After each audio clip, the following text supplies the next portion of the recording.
ভাই ভাই একটু আমাকে একটু 2 মিনিট টাইম দেন ভাই, হচ্ছে আমার আচ্ছা, বুঝতে পারছি। তাহলে অপু ইন্ট্রোডাকশন দেন।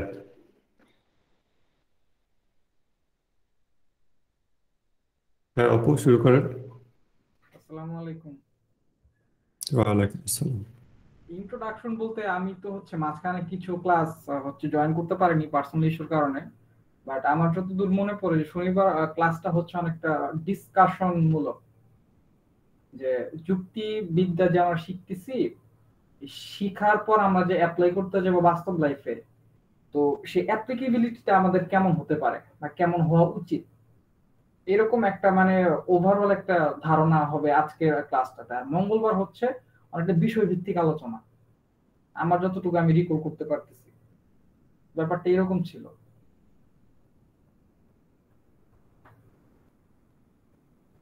ভাই আপনি মিউট করা। সরি, রাসেল যেহেতু নতুন এসছে তাহলে আমাদের এটা আপনাদের একটা প্র্যাকটিসের সুযোগ, যে একজন নতুন মানুষকে আপনি যুক্তিবিদ্যা কি এটা ইন্ট্রোডাকশন দিবেন। এবং এটার প্র্যাকটিসকে যে আমরা দুই ভাগে ভাগ করছি, একটা হলো ম্যাক্রো ভিউ আর একটা মাইক্রো ভিউ। তো মাইক্রো মানে ক্ষুদ্র, ক্ষুদ্র ভিউ যেটা, সেটা আমরা টিউসডেতে প্র্যাকটিস করি, যেখানে আমরা যুক্তিবিদ্যার সিলেবাসের অন্তর্ভুক্ত টপিক নিয়ে আলোচনা করি, শিখি এবং প্র্যাকটিস করি সবাই মিলে। ম্যাক্রো মানে বড়, ম্যাক্রো ভিউ হলো বিগার পিকচারটা, যুক্তিবিদ্যার দরকার কেন, কোথায়, কতটুকু, জ্ঞান কি জিনিস, কমিউনিকেশনের সুবিধা অসুবিধা, তারপরে হিউম্যান ফ্যাকাল্টিজ এর উপর আলোচনা। এই জিনিসগুলো আমাদের কেন দরকার, এই পাশাপাশি প্যারালাল 50-50 কেন এই আলোচনাটা দরকার, ওটা না থাকলে কি প্রবলেম হতে পারে। আহ, অসুবিধা নেই। তো এই জিনিসগুলো হচ্ছে আপনাদেরকে ইন্ট্রোডাকশন দিতে হবে, যে ইন্ট্রোডাকশন আমি বহুবার বলেছি। এখন আমার যেটা দরকার সেটা হচ্ছে আপনারা যেন এটা বলতে পারেন, আরেকজনকে বোঝাতে পারেন, সেইভাবে প্রিপেয়ার করে দেওয়া। আদারওয়াইজ জ্ঞানটা আমার কাছেই থেকে যাবে আসলে। তো এইটা আপনারা এখন আবার বলেন। নলেজ ডেফিনিশন ক্লাসিফিকেশন এগুলো নিয়ে কেন আলোচনা করছি, র্যাঙ্কিং অফ নলেজ কেন আলোচনা করছি, র্যাঙ্কিং অফ নলেজে মান্তিকটা কোথায়, যুক্তিবিদ্যাটা কোথায়, তারপরে কমিউনিকেশনের সুবিধা অসুবিধা, এগুলো আমরা কেন ডিসকাস করেছি, হিউম্যান ফ্যাকাল্টিজ নিয়ে আমরা কেন আলোচনা করেছি, কত কত ডিসকাশন হয়েছে। এই জিনিসগুলো হলো আমাদের পুরা ক্যানভাস। ক্যানভাস মানে যে কাগজের উপর ছবি আঁকা হয় বা যে জিনিসের উপর ছবি আঁকা হয়। আর যুক্তিবিদ্যাটা হলো সেই গোটা ক্যানভাসেরই বিভিন্ন জায়গায় বিভিন্ন ভাবে কাজে লাগে। সো টোটাল ক্যানভাসটা না দেখতে পারলে আমাদের হবে না। এই জন্য আমাদের এই বিষয়ে আলাপ করতে হবে। এখন আপনারা আবার বলেন, আমি কিছুটা হেল্প করলাম।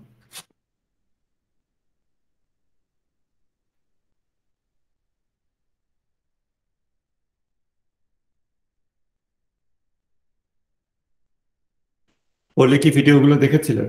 ইন্ট্রোডাকশনের একটা ভিডিও দেখেছেন, ওই যে নলেজ কমিউনিকেশন? জি ভাই, আমি ওটাই দেখছিলাম। আমি ওই একটা ক্লাসই করছি, পরে এগুলো আর করা হয় নাই। আমি ওকে। ওই যে প্রেস তো করতেছিলাম ওইটাই আজকের তো, জন্য। হ্যাঁ হ্যাঁ, ওইটা দেখলেই হবে, ওইটার উপরেই ডিসকাস করেন, যে কেন আমি ওখানে ওখানে কি বিষয় আলোচনা করছি, সেই বিষয়গুলো আপনি আরেকটা মানুষকে বোঝান, কমিউনিকেট করেন। মানে আমাদের, আমি ওই কাজটা বুঝে যেটা বুঝছি যে যে ওখানে একটা ইম্পর্টেন্ট জিনিসটা আমার লাগছে, সেটা হচ্ছে সাবজেক্টের প্রিভিউ বলতে আমরা যেটা বুঝি আর কি। দুনিয়াবি সাবজেক্ট একটা, যখন আমরা আমাদের নিজস্ব ক্যারিয়ারের জন্য বা নিজস্ব জব সেক্টরে ভালো করার জন্য আমরা যেমন ইংলিশ বা গণিতকে সামনে রাখি, যাতে এটা আমাদের ফিউচারে হেল্প করবে। কিন্তু অথচ আমরা যদি আমাদের অন্যদিকে তাকাই, যে মানুষের সাথে কোনো একটা ডিসকাশন করার ক্ষেত্রে বা ধর্মীয় আলোচনা বা কারোর সাথে লজিক্যাল ডিসকাশনে যাওয়ার ক্ষেত্রে ব্যাপারটা একটু অন্যরকম। এখানে যেমন হচ্ছে, আমরা যদি ধর্মের ব্যাপারটা যদি উদাহরণ টানি, তাহলে ধর্মের ব্যাপারে কিন্তু যে ল্যাঙ্গুয়েজের যে ব্যবহারটা, এটা অনেক গুরুত্বপূর্ণ। এটা হচ্ছে আপনি সেদিন বলছিলেন। আর যদি আমরা একটু আরেকটু গভীরভাবে দেখি, তাহলে বোঝা যাবে যে ল্যাঙ্গুয়েজের জন্যই কিন্তু মূলত অনেক ধরনের ডিফারেন্স আমাদের মধ্যে তৈরি হয়েছে। শিয়া সুন্নি যে ভাগটা, বা আমাদের মধ্যে যে মিসকমিউনিকেশন বা মানে যে ভুলভাল হাদিস, এগুলো আমার কাছে মনে হয় অধিকাংশই আসছে ল্যাঙ্গুয়েজ সম্পর্কে ল্যাক অফ নলেজের জন্য। যেমন অজুর যে আয়াতটা, এই যে এবং মানে অজুর যে হাদিসটা আর কি, এই যে এবং বা আয়াত যেটা বলে, আমরা মাসেও করতেছি, আরেকজন মানে পা ধুচ্ছে, এই ব্যাপারটা কিন্তু ল্যাঙ্গুয়েজের ল্যাক অফ নলেজ থেকে। আর এখন আমাকে যদি বলা হয় এখানে এটা দ্বারা মাসেও করা বোঝাচ্ছে বা এটা দ্বারা পা ধোয়া বোঝাচ্ছে, আমি কিন্তু নিজেও বুঝবো না, কারণ এই সম্পর্কে আমার আইডিয়া নাই। একজন যেটা বলবে আমি সেটাই নিয়ে নেবো। এটা কেন হয়েছে? কারণ আমরা যে যে ইসলাম ধর্মটা যেভাবে পড়া উচিত সেভাবে ওই জায়গাটাকে সেভাবে রাখি নাই। বা আমাদের যে স্ট্রাকচারটা ছিল ধর্মের, বা আমাদের ধর্ম বা কোনো একটা জিনিস নিয়ে জানার যে স্ট্রাকচার, নলেজ মানে অ্যারাইভ করার বা মানে ধারণ করার, সেটা আমাদের মধ্যে নাই। আমরা জাস্ট মানে কোন একটা কারো বক্তব্য শুনতেছি, ওটা রেফারেন্স টানতেছি, কিন্তু ওইটা আবার ক্রস রেফারেন্সের মধ্যে ফালাতে হবে বা ওটা থেকে যে আমাদের প্যারাডক্স গুলো বের করতে হবে, সেই ব্যাপারটা আমরা জানি না। আমরা খালি একটা যে আমরা তথাগত ভাবে আমাদের থেকে যারা জ্ঞানী তাদের খালি কথাগুলো শুনতেছি, শুনে আমরা ওটা দিয়ে জাজ করতেছি। এই জন্য এখানে আপনি সেদিন ওই কাছে বুঝাইছিলেন যে আমাদের এই র্যাঙ্কিং করাটা খুব ইম্পর্টেন্ট। কোন সাবজেক্টটাকে ইম্পর্টেন্ট মানে যদি র্যাঙ্কিং মানে ইম্পর্টেন্স বেশি দিব বা প্রয়োজনীয়তা বেশি হবে, সেভাবে যদি আমরা আলোচনা করি বা সে সম্পর্কে যদি জ্ঞান রাখি, তাহলে আমরা যে কোনো আলোচনাতেই যে ল্যাক অফ মানে ব্যাপারগুলো আছে যেগুলো মানে খাপছাড়া বা ফিলিং দ্য ব্ল্যাঙ্কস এর মতো, ওগুলো ধরতে পারবো। তাছাড়া ধরাটা পসিবল হবে না। যেমন আপনি ওখানে আরেকটা এক্সাম্পল দিছিলেন, আমি কোন এটা প্রথম ক্লাসে না আরেকটা ক্লাসে মনে নাই, যে হযরত আলী আলাইহিসসালাম যে যখন হযরত ফাতেমা আলাইহিসসালামের ঘরে আহ, আগুন দেওয়া হচ্ছিল বা ঘর ভাঙা হচ্ছিল, তার মতো একটা বীর বীর যোদ্ধা সে কোনো প্রতিবাদ করবে না, এটা কিভাবে হয়? এটা তো একটা গল্পের মতো শোনাচ্ছে। তো এই ব্যাপারগুলা নিয়ে আমরা কিভাবে আগাবো, এটাও আপনি সেদিন সেখানে বলছিলেন যে পুরোটাকে একটা স্ট্রাকচার বা সূত্রের মতো করে আনবো, যে একটা ভালো মানে একটা পুরুষ যদি তার ঘরে কোনো মহিলার উপর অত্যাচার করায়, সে যদি সেটা মানে প্রতিবাদ না করে, তাহলে সে একটা খারাপ মানুষ বা এরকম। তো এরকম একটা স্ট্রাকচার দিয়ে ওখানে এখন আমরা হযরত আলী আলাইহিস সালামের ক্যারেক্টারটা বসাবো। তো এরকম করে ব্যাপারটা আর কি আপনি মানে একটু দেখাইছিলেন আর কি। তারপরে ক্লাসটা আমার আর করা হয় না, বা এই পরটা ওটাও যে ভালো করে পড়বো ক্লাসটা আরেকবার দেখবো সেটাও করা হয়নি। তাই আমি এটুকু যেটুকু শুনছিলাম ওটুকুর পর আমি বললাম। আরে থ্যাংক ইউ। যেটা বলছেন ভালোই বলছেন। এখন এর উপরে অপু আবার এটাকে একটু এনহ্যান্স করেন বা একটু আগায় নিয়ে যান। ইন্ট্রোডাকশন, আমাদের দুজন নতুন মেম্বার আছে এখন। তো ইন্ট্রোডাকশন বা এটা আরো একজন নতুন মেম্বার, উনি এখন আজকে আসেননি, উনি পরে দেখবেন। ইন্ট্রোডাকশনটা ভালো করে দেন। ইন্ট্রোডাকশন মানে ইন্ট্রোডাকশন বলতে কি, যে শনিবার আর মঙ্গলবারের এই যে ক্লাসের ব্যাপারে না ওভারঅল একটা ভিউ দিব হ্যাঁ, যে আমাদের শনিবারে আমরা যেটা নিয়ে কথা বলি সেইটা, যেমন যুক্তিবিদ্যা ক্লাসটা কি, যুক্তিবিদ্যাতে আমরা বলবো আহ, যুক্তি স্ট্রাকচার নিয়ে আলাপ করব। যেহেতু অমুক অমুক এবং যেহেতু এটা অতএব এটা, এই যে সমস্ত বাক্য, যুক্তি বাক্যের কাঠামো, ডিডাকটিভ আর্গুমেন্ট, ইন্ডাকটিভ আর্গুমেন্ট, যুক্তির কতখানি দৃঢ় হয়েছে, বৈধ হয়েছে কিনা যুক্তির structure, valid invalid, strong week, এই যে সমস্ত বিষয়, এগুলো আমরা কেন আজকে আলাপ করব না? আমরা আজকে কি আলাপ করব? ওই যে র্যাঙ্কিং, যেগুলো অলি বললো, নলেজের র্যাঙ্কিংটা আমাদের কেন দরকার? তা না হলে মানুষ এটার গুরুত্ব বুঝবে না, যে ভাই আপনি আমাকে কেন ডিডাকটিভ আর্গুমেন্ট এগুলো শিখাচ্ছেন কেন? ইসলামের সাথে এর সম্পর্ক কোথায়? নামাজ রোজা করলেই তো হয়ে যায়। তো ওই জিনিসটা ব্রিজটা করতে হবে আমাদের, আপনাদের করতে পারতে হবে, শুধু আমার পারলে হবে না। আচ্ছা, আমাদের মেইন যে ক্লাস হচ্ছে শনিবার হোক মঙ্গলবার হোক, সেটা হচ্ছে একটা বিষয়কে কেন্দ্র করে হচ্ছে, আর সেই বিষয়টা হচ্ছে যুক্তিবিদ্যা। তো প্রথমত যখন আমরা হঠাৎ করে একটা নতুন মানুষ যুক্তিবিদ্যা এরকম একটা আহ, শব্দের সাথে পরিচিত হয়, তখন তার মধ্যে নানা রকম মানে একটা ভাবনা খেলে। আর বেশিরভাগ ভাবনাতেই এই থটকে কেন্দ্র করে আসে যে এটা একটা অপরিচিত নতুন একটা বিষয় আমাদের কাছে। বাট বাস্তবতা হচ্ছে যে আমরা আমাদের একাডেমিক লাইফে হোক, বাস্তবিক জীবনে হোক, অথবা পড়াশোনার কথা বলছি আমি একাডেমিক লাইফ দিয়ে, যে আমরা কিন্তু যুক্তিবিদ্যা ব্যবহার করেই আসতেছি। যেমন আমরা সূত্র ব্যবহার করি অঙ্ক করার জন্য, ফিজিক্সে ব্যবহার করি, কেমিস্ট্রিতে ইউজ করি, বিভিন্ন প্যাটার্ন ইউজ করি, হচ্ছে স্ট্রাকচার ব্যবহার করতেছি আমরা, কিন্তু সেগুলো হচ্ছে এক একটা সাবজেক্টে এক এক রকম। বাট আমরা এখানে যে জ্ঞানটা অর্জন করতেছি যেভাবে যুক্তিবিদ্যা, এটা হচ্ছে এই কারণে যাতে আমরা বাস্তবিক জীবনে যাই আসতেছে, যাই আমরা গ্রহণ করছি, সেটা ধর্মীয় ব্যাপার হোক, যে কোনো ব্যাপারই হোক, আমরা যাতে একটা শুদ্ধ প্রসেসের মাধ্যমে মানে সত্যটাকে বের করে নিয়ে আসতে পারি। এই যে বাস্তব জীবনে আমরা কিভাবে মানে যুক্তির প্রয়োগটা বাস্তবিক লাইফে কিরকম হবে, সেই শিক্ষাটাই হচ্ছে মানে আমাদের এই প্ল্যাটফর্মটাতে আমরা দিচ্ছি। তো এই শিক্ষাটাকে আমরা দুই ভাগে ভাগ করেছি। দুইটা ডেতে, একটা স্যাটারডে সেশন আর একটা হচ্ছে টিউসডে সেশন। তো মঙ্গলবার যে সেশনটা হবে সেই সেশনে আমরা হচ্ছে একটা সাবজেক্টিভ ব্যাপার নিয়ে কথা বলবো। সাবজেক্টিভ ব্যাপার বলতে যে যুক্তি কি, ডিডাকটিভ রিজনিং, ইন্ডাকটিভ রিজনিং, বিভিন্ন ধরনের হচ্ছে যুক্তির প্রসেস, যুক্তি কিভাবে স্ট্রাকচার করতে হয় একটা যুক্তির, তারপরে বিভিন্ন যুক্তির মধ্যে বিভিন্ন ফ্যালাসি বা কুযুক্তি, এই সমস্ত টপিক ভিত্তিক বা সাবজেক্টিভ বিষয়গুলি নিয়ে হচ্ছে আমরা টিউসডে বা মঙ্গলবার দিন আমরা আলোচনা করব।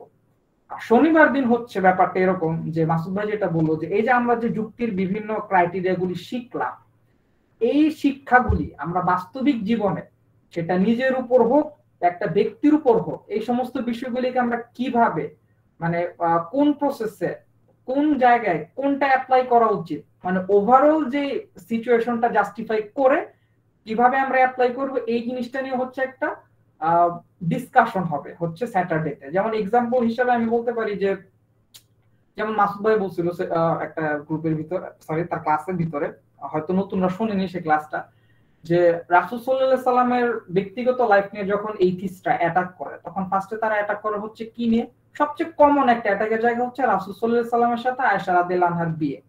যে একটা 50 ঊর্ধ্ব ব্যক্তি একটা 6 বছরের বাচ্চাকে কিভাবে বিয়ে করে, তো রাসূল সাল্লাল্লাহু আলাইহি সাল্লামকে তারা একটা বাজে কথা বলে, সে হচ্ছে পেডোফাইল বা শিশুভোগী, এই ধরনের কথাবার্তা। তো মুসলমানরা আমরা নরমালি যেটা করি যে এই কথাটা শোনার পরই আমরা নিজেদেরকে ডিফেন্ডের জন্য নেমে যাই, মানে ও আমাদেরকে অ্যাটাক করছে, সে অ্যাটাক ধরে কিভাবে এটাকে ডিফেন্ড করা যায়, সায়েন্টিফিক ব্যাখ্যা, সামাজিক ব্যাখ্যা, যে হ্যাঁ ওই সময় নানা এই ব্যাপারটা অনেক নরমাল ছিল, তারপরে বলতেছে হ্যাঁ একটা 6 বছর 9 বছরের একটা মেয়ের দ্বারাও সেক্সুয়ালিটি পসিবল, তো এই ধরনের ব্যাখ্যা তার কাছে নিয়ে যায়। বাট দিন শেষে কি হয়, সে তার জায়গাতে থাকে, আমরা আমাদের ব্যাখ্যা দিয়ে হচ্ছে মানে গা ছাড়া ভাব। তো এখানে প্রবলেম যেটা হয় যে ওই লোকের কনটেক্সটটা কি ছিল, আসলে কোন কনটেক্সটের উপর ভিত্তি করে সে কমেন্টসটা করলো, তার কাছে একটা বিয়ের মতো একটা জিনিসকে তার কাছে মনে হলো এটা একটা খারাপ কাজ করেছে নবী সাল্লাল্লাহু আলাইহি সাল্লাম একটা মেয়েকে বিয়ে করে, একটা 6 বছরের মেয়েকে। তো তার মাথায় যে জিনিসটা কাজ করে যে ফার্স্টে এই মানুষের কাছে বিয়ে মানে যে জিনিসটা আসে সেটা হচ্ছে সেক্স।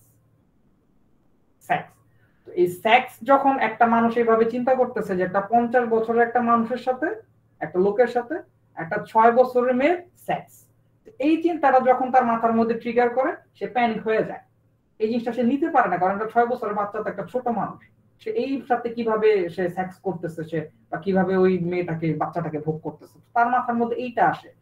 তো যদি আমরা তাকে ওভারঅল মানে ইসলামিক ম্যারেজের পার্সপেক্টিভটা দেখাই যে আসলে ইসলামে শুধুমাত্র বিয়ে মানে সেক্স না, sex is just a part of marriage, but this is not the ultimate goal of that couple. বিয়ের মধ্যে অনেক কিছু থাকে, কিছু সময় মুসলমানরা বিয়ে করে শুধুমাত্র একটা মেয়েকে সাহায্য করার জন্য, কিছু সময় বিয়ে হয় সেটা সামাজিকতা রক্ষা করার জন্য, কিছু সময় বিয়ে হয় শুধুমাত্র আত্মীয়তার বন্ধন রক্ষা করার জন্য, কিছু সময় বিয়ে হচ্ছে পলিটিক্যাল কারণে, মানে বিয়ে তো ওভারঅল একটা টিম থাকে। তো শুধুমাত্র বিয়েতে হচ্ছে এই সেক্স দেখতেছে, বাট আমরা যদি তাকে বুঝে যে না, বিয়ে করা মানেই যে সে তারা সেক্সুয়ালিটিতে ঢুকে গেছে, ব্যাপারটা তো এরকম না, তাদের মধ্যে তো একটা সুন্দর মানে ফ্রেন্ডলি সম্পর্ক থাকতে পারে, নেচার থাকতে পারে, যেমন বড়রা বাচ্চাদের সাথে খেলাধুলা করে, তাদের টেক কেয়ার করে। তো সেই ক্ষেত্রে রাসূল সাল্লাল্লাহু আলাইহি সাল্লামের সাথে ওই বাচ্চাটার এরকম সম্পর্ক কি আমরা কল্পনা করতে পারছি না, যে সে বাচ্চাটাকে দেখাশোনা করতেছে, তাকে টেক কেয়ার করতেছে, তারা অনেকটা ফ্রেন্ডলি একটা এনভায়রনমেন্টে তারা থাকছে। যখন মেয়েটা পিউবার্টিতে পৌঁছাবে বা বয়ঃসন্ধিকালে পৌঁছাবে, মানে she will be ready to get intimate, তখন হচ্ছে সে তার সাথে সেক্সুয়ালিটিটা বা কোনো ওই ধরনের অ্যাক্টিভিটিতে জড়ালো। তো আমাদের উচিত হচ্ছে ওই ব্যক্তিটাকে এই পার্সপেক্টিভটা ধরায় দেওয়া, যাতে সে আলাদাভাবে চিন্তা করতে পারে। তো এইটাই হচ্ছে যে যে যুক্তিবিদ্যা আমরা কোথায় অ্যাপ্লাই করব, কিভাবে কতটুকু অ্যাপ্লাই করব, এটা হচ্ছে আমাদের আজকের শনিবারের সেশনটা। Alright, thank you. এখন হিমেল আর একটু বলার চেষ্টা করেন। ওলি কিছু বলতেছিলেন? না ভাই, পরে বলতেছি। আচ্ছা, শিওর, হিমেল বলেন। জি ভাই, আমরা ফার্স্টলি এখানে মানে একটু এক মিনিট, সরি, সেটা হলো যে সেমিনার প্যাটার্নে আপনাদের যেটা করতে হবে সেটা হলো রেপিটেশনের দরকার নেই। সো একটা সেশনে যখন একটা বিষয় কেউ বলে ফেলছে অলরেডি, আপনি সে একই কথা রিপিট করে পড়া দেবেন এরকম ব্যাপারটা না। আপনি এটার সাথে কিছু অ্যাড করবেন, অথবা আগের জনের বক্তব্যে কোনো অ্যাডজাস্টমেন্ট কারেকশনের দরকার হলে সেটা করবেন। এইভাবে আপনাদেরকে ডিসকাশনটা এগিয়ে নিয়ে যেতে হবে, ঠিক আছে?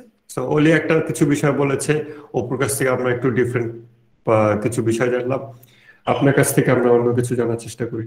বলুন। জি ভাই। তো মানে ফার্স্টে ভাই তো বললেন মানে যে আমাদের মানে দুইটা সেশন হয়, একটা হচ্ছে শনিবারে আর হচ্ছে মঙ্গলবারে। মঙ্গলবারটা হচ্ছে একটা শর্ট সিলেবাসের উপর, আর শনিবারে যে সেশনটা হয় ওটা হচ্ছে একটা বড় বিশাল মানে বড় ভাবে হচ্ছে একটা ডিসকাশন হয় আমাদের ওই পূর্বের পড়াগুলো চর্চা প্লাস হচ্ছে ওগুলা কিভাবে অ্যাপ্লাই করা যায়। তো আমাদের এখানে সবকিছু আসলে মানে গুছিয়ে নেওয়ার জন্য মানে আমরা যখন কারোর সামনে একজন নাস্তিকের সামনে যখন আমরা যুক্তি বা কারোর সামনে যখন যুক্তি দাঁড় করাবো, তখন আমাদের যুক্তিটা যাতে একটু ইউনিভার্সাল টাইপের হয়, যে আমাদের যুক্তির বিপক্ষে তারা যাতে একটা যুক্তি পাল্টা যুক্তি যখন দেবে তারা যাতে সেটাতে আটকে যায়। ব্যাপারটা হচ্ছে যে তাদেরকে আমাদের হচ্ছে মানে যুক্তির মাধ্যমে তাদেরকে পরাস্ত করা বলতে আমি আসলে এইভাবে বলবো না, মানে আমি বলতে চাচ্ছিলাম হচ্ছে আমাদের যুক্তিটা যাতে ইউনিভার্সাল বা একটা স্ট্রাকচারাল যুক্তি হয়, যেটা শোনার পর তাদের মনে হবে না তার কথা তো ঠিক আছে। যেমন আমরা হচ্ছে এ পর্যন্ত আমরা বেশ কয়েকটা ক্লাস করছি, তো এই ক্লাসগুলোর মধ্যে আমরা বেশ বেশ কয়েকটা টপিক আমরা জেনেছি। তো আমাদের মূল যে ব্যাপারটা এই ক্লাসগুলোর মধ্যে ছিল, একটা হচ্ছে কি বলে যে ডিডাকটিভ রিজনিং আর হচ্ছে ইন্ডাকটিভ রিজনিং। তো আমরা এখানে সবাই জানি যে ডিডাকটিভ হচ্ছে রিজনিং বাই সার্টেনিটি এবং ইন্ডাকটিভ হচ্ছে রিজনিং বাই পসিবিলিটি। তো এই পসিবিলিটির যে রিজনিং গুলো এগুলো কিভাবে অনেকগুলো ইন্ডাকটিভ রিজনিং মিলে কিভাবে একটা ডিডাকটিভ রিজনিং পাওয়া যায়, সেগুলো আমরা এই ভাইয়ের এই লেকচার এই ক্লাসগুলোর মাধ্যমে আমরা সেগুলো বুঝতে পারতেছি আস্তে আস্তে। আবার একটা আমরা যেটাকে মনে করতেছি এটা একটা ডিডাকটিভ রিজনিং, কিন্তু এটাও ভুল প্রমাণ হইতে পারে, বা এটা আসলে ডিডাকটিভ না কিন্তু আমরা মনে করতেছি, এই ব্যাপারগুলো আমরা আস্তে আস্তে বুঝতে পারতেছি। আসলে মূলত ব্যাপারটা হচ্ছে যে আমরা একটা যুক্তির ব্যাপারে সীমাবদ্ধ কি সীমাবদ্ধ না, বা এই যুক্তিটা কতখানি অনেক মানে সার্বজনীন টাইপের, এটা আমরা ধরতে পারতেছি আমাদের এই যুক্তিবিদ্যার ক্লাসের মাধ্যমে। যখন আমরা এই যুক্তিবিদ্যার ক্লাসগুলো আরো প্রপার ভাবে আরো সুন্দরভাবে গুছিয়ে নিয়ে করতে পারবো, ইনশাল্লাহ আমরা দিন শেষে একটা ভালো আউটকাম পাবো, এটা আশা করা যায়। আর এটাই হচ্ছে আমাদের এই যুক্তিবিদ্যা ক্লাসের মূল উদ্দেশ্য আর কি। ভাই অলরাইট, থ্যাংক ইউ। তাহলে আমি এখন কিছু কথা বলি, আদারওয়াইজ আমাদের কিছু যে অ্যাডজাস্টমেন্ট গুলো আপনাদের বক্তব্যে দরকার সেগুলো আমাকে এখন দিতে হবে, তা না হলে আমরা সরে যাব হয়তো মেইন ফোকাসটা থেকে। তো ফোকাসটা হলো আজকের যে আমরা কেন যুক্তিবিদ্যার ক্লাস করছি বা আলোচনা করছি। হ্যাঁ, উত্তর আপনাদের কাছ থেকে অবশ্যই এসেছে, আমিও একটা উত্তর দেব। আমি আপনাদের কারো কথা রিপিট করব না, আপনারা অন্য কারো কথা রিপিট করবেন না। এখন খেয়াল করেন, কারো কাছে হয়তো যুক্তিবিদ্যা শেখার একটা উদ্দেশ্য হচ্ছে কোনো নাস্তিক ব্যক্তির সাথে বিতর্কে, এটা একটা প্রয়োগ অবশ্যই। কারো যুক্তিবিদ্যা শেখার প্রয়োজন হয়তো এই জন্য যে সে ইসলাম ধর্মের জগতের ভিতরে সঠিক জ্ঞানটা বের করে আনতে চায়, কারণ সমস্ত পক্ষ সমস্ত সাইডে মানুষজন যুক্তি দিচ্ছে, তাদের নিজেদের পয়েন্ট এস্টাবলিশ করছে, নিজেদের দৃষ্টিভঙ্গি অবস্থানকে প্রতিষ্ঠিত করছে। এমত অবস্থায় কোনটা সঠিক সকলকে যাচাই করার জন্য যে যোগ্যতা, সেটা হলো যুক্তিবিদ্যার স্বচ্ছ ধারণা এবং প্র্যাকটিস। তো এটা কারোর জন্য প্রয়োজন হতে পারে, কিন্তু সেই প্র্যাকটিসটা তো আমরা টিউসডেতে করি। আজকে আমরা ডিফারেন্ট কি করব? আজকে আমরা ডিফারেন্ট যেটা করব সেটা হলো আপনারা যেন মানে আমরা যেন টিউসডের যে ক্লাস, যে দিনে আমরা আসলে এটা প্র্যাকটিস করি, এক একটা এক্সাম্পল কেস নিয়ে আমরা আলোচনা করি, লজিক ডেভেলপ করি, লজিককে ভেঙে ফেলি, লজিক দুর্বল প্রমাণ করি, সেটাকে আবার সঠিক বানাই, দৃঢ় বানাই। এই সমস্ত প্র্যাকটিস যে আমরা করি, করতে করতে আমরা এটা এমন গভীরে চলে যাব স্বাভাবিক, যে তখন আমরা বিচ্ছিন্ন হয়ে যাব। এটা ঘটে। এই বিচ্ছিন্ন যেন না হয় আর কি, সেটার জন্য আজকের ক্লাস। কিসের থেকে বিচ্ছিন্ন হব? কনটেক্সট থেকে, প্রেক্ষাপট থেকে। হয়তো যেখানে যুক্তিবিদ্যা চর্চার দরকার নাই, হয়তো আমি সেখানে গিয়ে যুক্তিবিদ্যা চর্চা করব। হয়তো যেখানে আপনার ভ্যালিড আর্গুমেন্ট, ইনভ্যালিড আর্গুমেন্ট এই কথা বলাটা প্রযোজ্যই না, সেখানে গিয়ে আমি যুক্তির দৃষ্টিকোণ থেকে দেখছি। হয়তো এই ব্যাপারটা ঘটে যেতে পারে। আপনার হাতে যদি একটাই অস্ত্র থাকে, তখন আপনি যাই করবেন, আপনি একটা অস্ত্রই প্রয়োগ করবেন, এছাড়া তার উপায় নেই। এখন আমরা যদি যুক্তিবিদ্যা শিখছি, ফাইন, এবং আর কোনো অস্ত্র মানুষের হাতে আছে কিনা আমি জানি না, এবং আর কোনো অস্ত্র আমার যদি থাকেও, সেটা যেই কাজের অস্ত্রই হোক না কেন, আবার পিতামাতার সাথে সুসম্পর্ক ধরে রাখার জন্য যে অস্ত্র, মানে কলা কৌশল, সেই বিষয় অথবা অন্য যে কোনো বিষয়, তো আমার হাতে যদি অন্যান্য অস্ত্র আছে কিন্তু সেটা আমি প্রয়োগ করতে জানি না, বা ওটা কোথায় ভুলে গিয়েছি, তখন কি হবে? আমি সব জায়গাতে শুধু সেই অস্ত্রটাই প্রয়োগ করবো যে অস্ত্রটা আমার হাতের কাছে আছে, যে অস্ত্রটা রেডি আছে, যেটাতে আমি প্রতি সপ্তাহে শনিবার মঙ্গলবার শান দিচ্ছি, ধার দিচ্ছি, এবং সব জায়গায় আমি সেটাই প্রয়োগ করব। হয়তো আমাকে একজন গুরুজন নসিহত করলো কোনো একটা বিষয়, উপদেশ দিল, সেইখানে আমি তার উপদেশটাকে ডিডাকটিভ আর্গুমেন্টের স্ট্রাকচারে ফেলে ভ্যালিডিটি ইনভ্যালিডিটি যাচাই করে তারপরে বললাম যে আপনার আর্গুমেন্ট আনসাউন্ড, ইনভ্যালিড, ইত্যাদি ইত্যাদি, আপনার বক্তব্য গ্রহণযোগ্য না, এগুলো বললাম। অথচ ওইটা হয়তো একটা প্রেম ভালোবাসার ক্ষেত্র ছিল, সম্মান শ্রদ্ধার একটা স্টোরি ক্রিয়েট হওয়ার কথা ছিল, কিন্তু সেই জায়গাটা আমি নষ্ট করে দিতে পারি বেজায়গায় যুক্তিবিদ্যা চর্চা করার মাধ্যমে।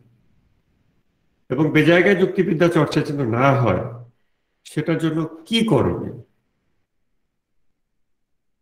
আমি অ্যাটলিস্ট যতটুকু যুক্তিবিদ্যার অফিসিয়াল চর্চা করছি বা ফর্মাল চর্চা করছি আর কি, আর ইনফর্মালও যতটুকু চর্চা করেছি, আশপাশে যত মানুষ দেখেছি চর্চা করতে, সেইখানে আমার এই আন্ডারস্ট্যান্ডিংটা, এই রিয়ালাইজেশনটা হয়েছে যে অনেক মানুষ তারা বেজায়গায় যুক্তিবিদ্যা চর্চা করে, যেখানে যুক্তি প্রয়োগ করা উচিত না সেখানে যুক্তি প্রয়োগ করে, আর যেখানে যুক্তি প্রয়োগ করা অপরিহার্য সে বিষয়টা ছেড়ে দেয়।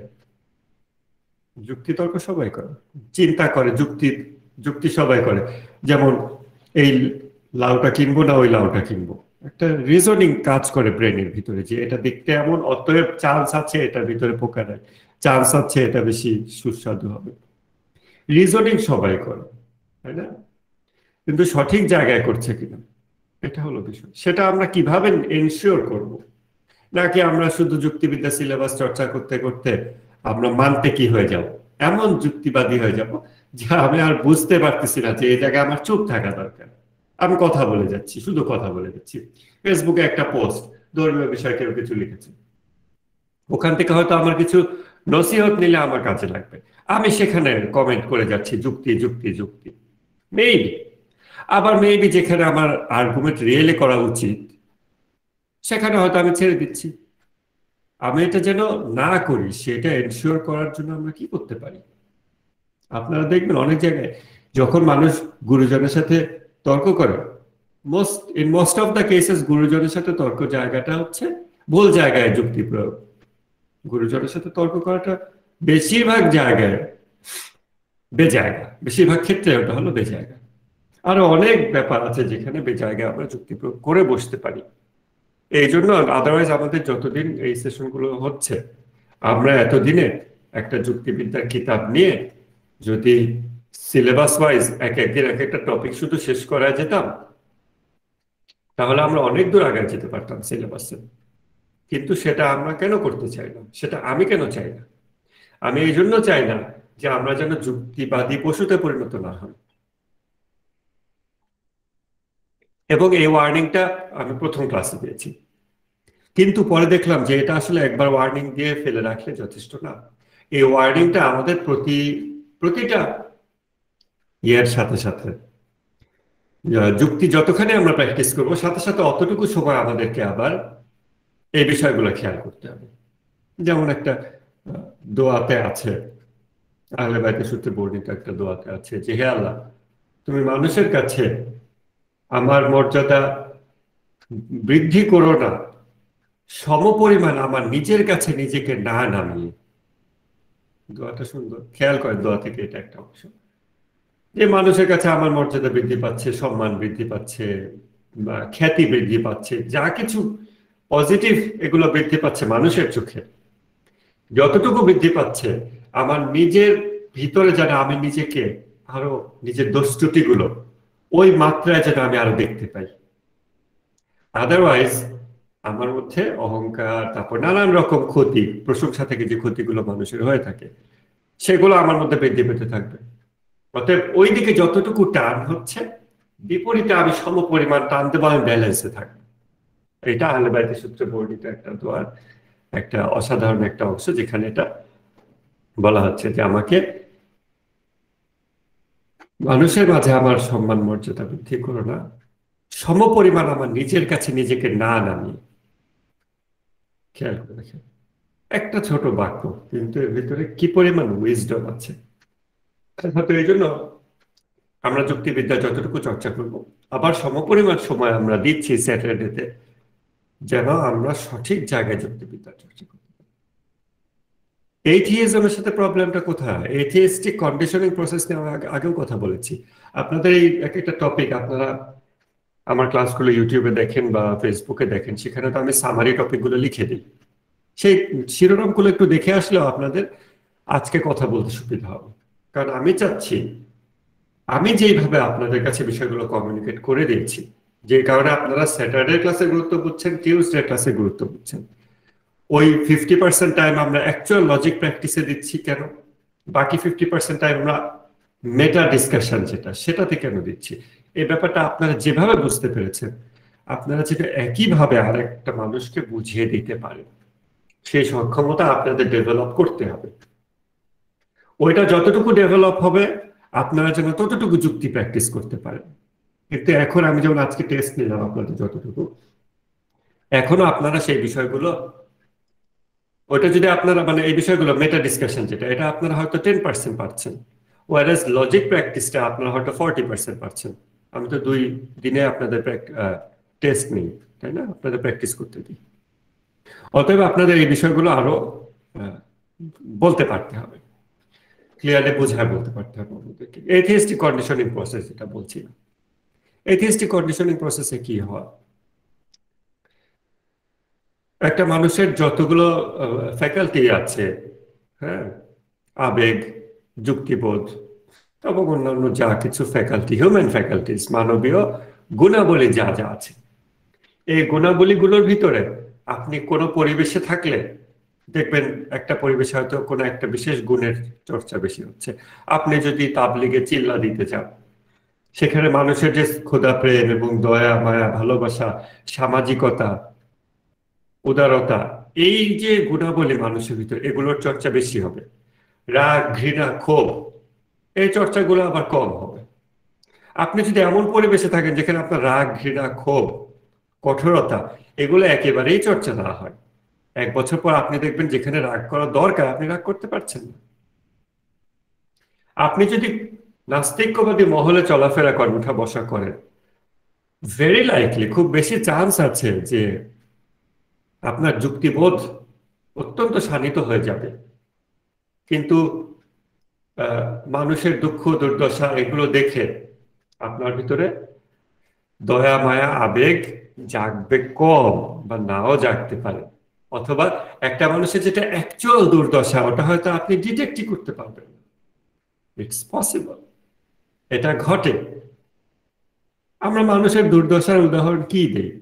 গরিব মানুষ রাস্তায় থাকে, তারাই শুধু দুর্দশাগ্রস্ত? কত মানুষ টাকা পয়সা আরামায়েশের ভিতরে থেকে দুর্দশাগ্রস্ত অবস্থায় থাকে, চক্রে বন্দী থাকে, একটা সাইকেল ভেঙে বেরোতে পারছে না, সাইকোলজিক্যালি একটা ডিপ্রেশনের মধ্যে আছে, সুইসাইডাল থট তার ভিতরে কাজ করছে, জীবনের কোনো আনন্দ তার কাছে নাই, সে মানুষটাকে দুর্দশাগ্রস্ত না? আবার চিন্তা করে একটা মানুষ দিনরাত খালি ফেসবুকে বা অন্য ইউটিউবে সব জায়গায় শুধু ধর্মীয় ডিবেট দেখে, যত জায়গায় ডিবেট আছে এগুলো পড়ে, দেখে, ডিবেট করে, বিতর্ক করছে, যেগুলো অনেকাংশেই শুষ্ক একটা ব্যাপার। ওই মানুষটা কি দুর্দশাগ্রস্ত না? যে মানুষটা সারাদিনে একবারও অশ্রুপাত করে না, কান্না করে না। কেননা হাদিসে আছে যে যে ব্যক্তিকে জ্ঞান দেয়া হয়েছে অথচ সেই জ্ঞান তাকে ক্রন্দন করায় না, প্রকৃতপক্ষে তাকে এমন জ্ঞান দেয়া হয়েছে যাতে কোনো ফায়দা নেই। এটা রাসূল সাল্লাল্লাহু আলাইহি ওয়াসাল্লামের হাদিস। তাহলে ওই ব্যক্তি কি দুর্দশাগ্রস্ত না? যে ব্যক্তি জ্ঞানী কিন্তু সে কান্না করে না, প্রতি 24 ঘন্টায় একবারও তার চোখ দিয়ে পানি আসে না, এক সপ্তাহ, এক মাস, বছরে হয়তো একদিন কোনো বিশেষ রিলিজিয়াস অকেশনে, মেবি শবে কদরের মসজিদে গিয়ে, অথবা কেউ মারা গেছে, ওই সময় হয়তো সে কান্না করে। বাট সে একজন আলেম, সে একজন জ্ঞানী ব্যক্তি, সে দিন রাত জ্ঞানের চর্চা করে, মেবি সে যুক্তিবিদ্যা ক্লাস করে, মেবি সে যুক্তিবিদ্যার শিক্ষক অথবা ছাত্র, অথবা সে ধর্ম নিয়ে অনেক পড়াশোনা করছে, লেখালেখি করছে, কিন্তু সে ক্রন্দন করায় না তাকে এই জ্ঞান। তাহলে সে কি দুর্দশাগ্রস্ত না? এই দুর্দশাগ্রস্ত ব্যক্তিকে আইডেন্টিফাই করতে পারে এবং তার ব্যাপারে রহম দিল হওয়া, এটা আমরা কিভাবে নিশ্চিত করব নিজেদের জন্য? যেখানে আমরা সারাদিন রাত যুক্তিবিদ্যার চর্চার ভিতরে আছি, অতএব ওই ব্যক্তি যে দুর্দশাগ্রস্ত, আমরা জ্ঞানের চর্চার ভিতরে আছি, কিন্তু ওই মানুষটা যে দুর্দশাগ্রস্ত, এটাই আমি আসলে আইডেন্টিফাই করতে পারছি না। তার ব্যাপারে সফট হবো কি? এবং আমি তার সাথে জ্ঞানের যুক্তিতর্ক করে করে তাকে ওই অবস্থার মধ্যে আরো বন্দী করে রাখছি। সে আমার কাছে এসে, কারণ আশপাশে অন্য সব মানুষ তো, যে ব্যক্তি জ্ঞানের কথা বলে ইন রিটার্ন সে জ্ঞানের কথা পায়, যে ব্যক্তি যুক্তি দিয়ে কথা বলে ইন রিটার্ন সে যুক্তি পায়। একেবারে অযৌক্তিক ব্যক্তিদের সাথে আপনি 10 মিনিট, আধা ঘন্টা যদি মানে খুব স্পষ্ট যুক্তির স্ট্রাকচার দিয়ে কথা বলেন, একটু পরে ইন রিটার্ন সেও যুক্তির স্ট্রাকচার দিয়ে কথা বলা শুরু করবে। আপনি জ্ঞানের কথা বলবেন, লিখবেন, আপনার আশপাশের পরিবেশটা এরকম হবে, আপনার ফ্রেন্ড সার্কেল সবকিছু এরকম হয়ে যাবে। আর এমন জ্ঞান যে জ্ঞান আপনাকে ক্রন্দন করাচ্ছে।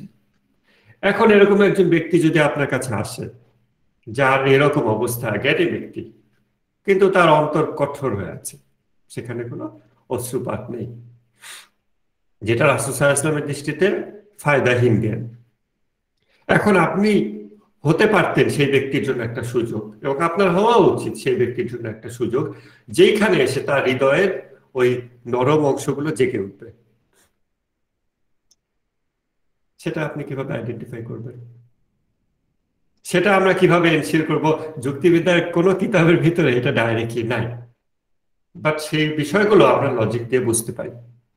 আবার অন্যান্য ডিসকাশন দিয়ে আমাদের সেটা বোঝা দরকার, আদারওয়াইজ আমরা ওই জ্ঞানী ব্যক্তির মতো হয়ে যাবো। কেননা আমরা কেন যুক্তিবিদ্যা চর্চা করছি? যুক্তিবিদ্যা হলো এবিসিডি।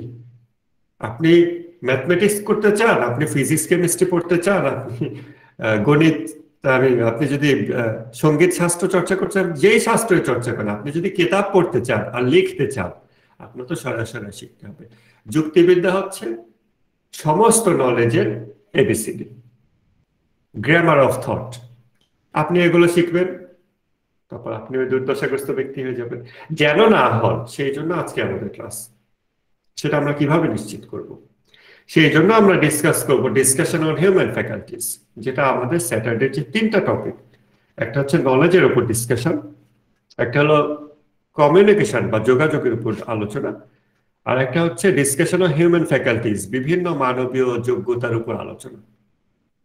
এই আলোচনাগুলো আমাদের অবশ্যই লাগবে, আদারওয়াইজ আমি সেই দায় নিতে চাই না যে আমি ফ্রিতে মানুষকে যুক্তিবিদ্যা শিখায় দুর্দশাগ্রস্ত বানিয়ে দিচ্ছি এবং সে এমন জ্ঞান অর্জন করেছে যাতে কোনো ফায়দা নেই, যে জ্ঞান তাকে ক্রন্দন করায় না। তাহলে মানুষের যে বিভিন্ন মানবীয় গুণাবলী আছে, রাগ, ক্ষোভ, ঘৃণা, ভালোবাসা, স্রষ্টার সাথে সংযোগ, এগুলোর জন্য আলাদা আলাদা সেন্সর আছে আমাদের ভিতরে। আলাদা আলাদা এরিয়া আছে মানুষের ভিতরে। প্রত্যেকটা এরিয়া সঠিকভাবে যত্ন নেওয়া হচ্ছে কিনা, চর্চা হচ্ছে কিনা, সেটা নিশ্চিত না করে যুক্তিবিদ্যাকে এগিয়ে নিয়ে যাওয়া, এটা একটা ভুল হবে। এটা একটা ভুল হবে। এই ভুলটা যেন না হয় সেই জন্য আমাদের আজকের কাজ। তাহলে আমাদের যে balance of the human faculties, যেটা আমাদের মোটামুটি আজকের ক্লাসের আসলে উদ্দেশ্য, আমাদের আজকের ক্লাসের উদ্দেশ্য হচ্ছে মানবীয় যত গুণাবলী আছে এগুলোর ভারসাম্য রক্ষা করা।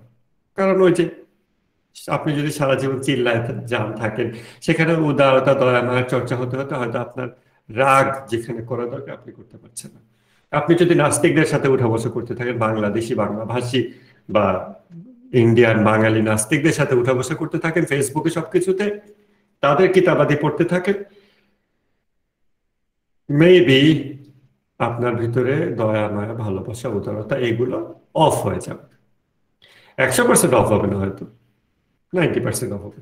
আপনি হয়তো মনে করছেন 100%, বাট মেবি আপনি অনেক মানুষের প্রতি দয়া মায়া করছেন না, কারণ আপনি তাকে দেখছেন সে ভালো আছে, কিন্তু সে হয়তো দুর্দশাগ্রস্ত ব্যক্তি। সে এমন ব্যক্তি যার 24 ঘন্টায় একবারও চোখ দিয়ে অশ্রু ঝরে না, আসলে তার হৃদয়টা কঠোর হয়ে গেছে।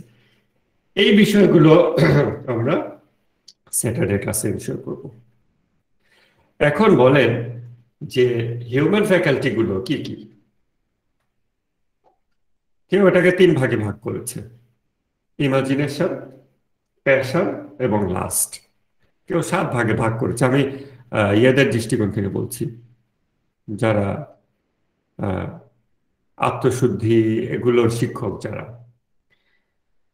তাদের দৃষ্টিকোণ থেকে বললাম। কেউ 3 ভাগে ভাগ করেছেন, কেউ 7 ভাগে ভাগ করেছেন। আমরা লিস্ট করলে অনেকগুলো লিস্ট করতে পারি।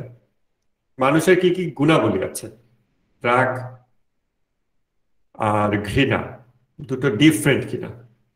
যদি দুটো একেবারেই ডিফারেন্ট হয় তাহলে আলাদা দুটো জিনিস। ভালোবাসা, ভালোবাসার মধ্যে আবার ভাগ আছে কিনা? একটা নিঃস্বার্থ ভালোবাসা হতে পারে, আরেকটা হতে পারে আমি স্বার্থবাদী ভালোবাসা।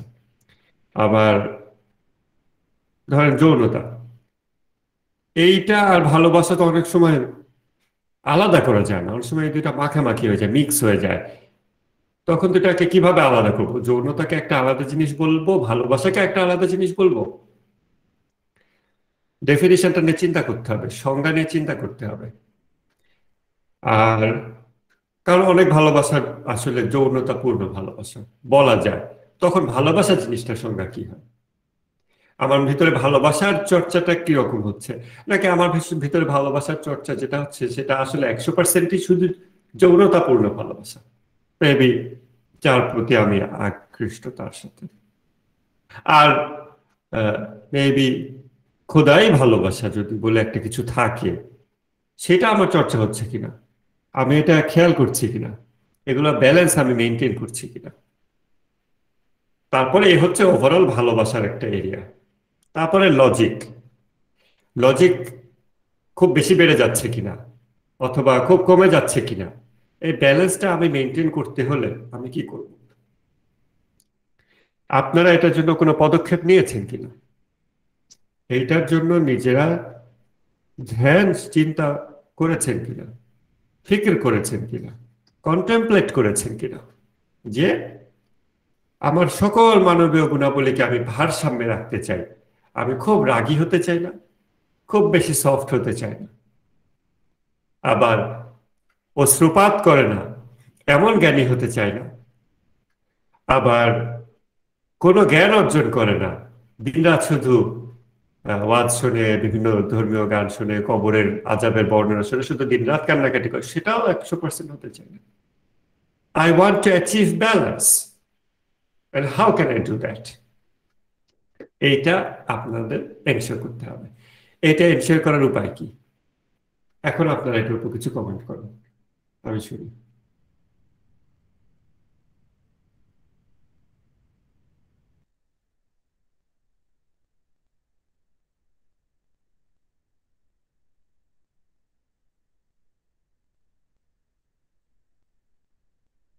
আমসুল ইসলাম, আপনি সালাম, আপনি একটু কথা বলবেন তাহলে পরিচিত হতাম। আসলে কার রেফারেন্সে জয়েন করছেন খেয়াল করিনি। বলেন। আসসালামু আলাইকুম। আমি হিমালয়ের রেফারেন্সে জয়েন করেছিলাম। তা আজকে যা কিছু ডিসকাস করলাম, এখন আমি একটা প্রশ্ন করলাম, এই প্রশ্নের উত্তরে কি মনে হয় একটু বলেন শুনি।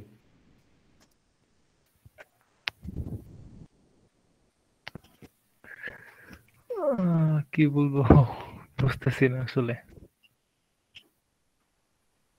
অপু বলেন তো একটু। ব্যালেন্সটা কিভাবে এনশিওর করব? আপনারা প্রত্যেকে এই হিউম্যান ফ্যাকাল্টিজ এর ব্যালেন্স অ্যাচিভ করার জন্য বা এনশিওর করার জন্য কি কি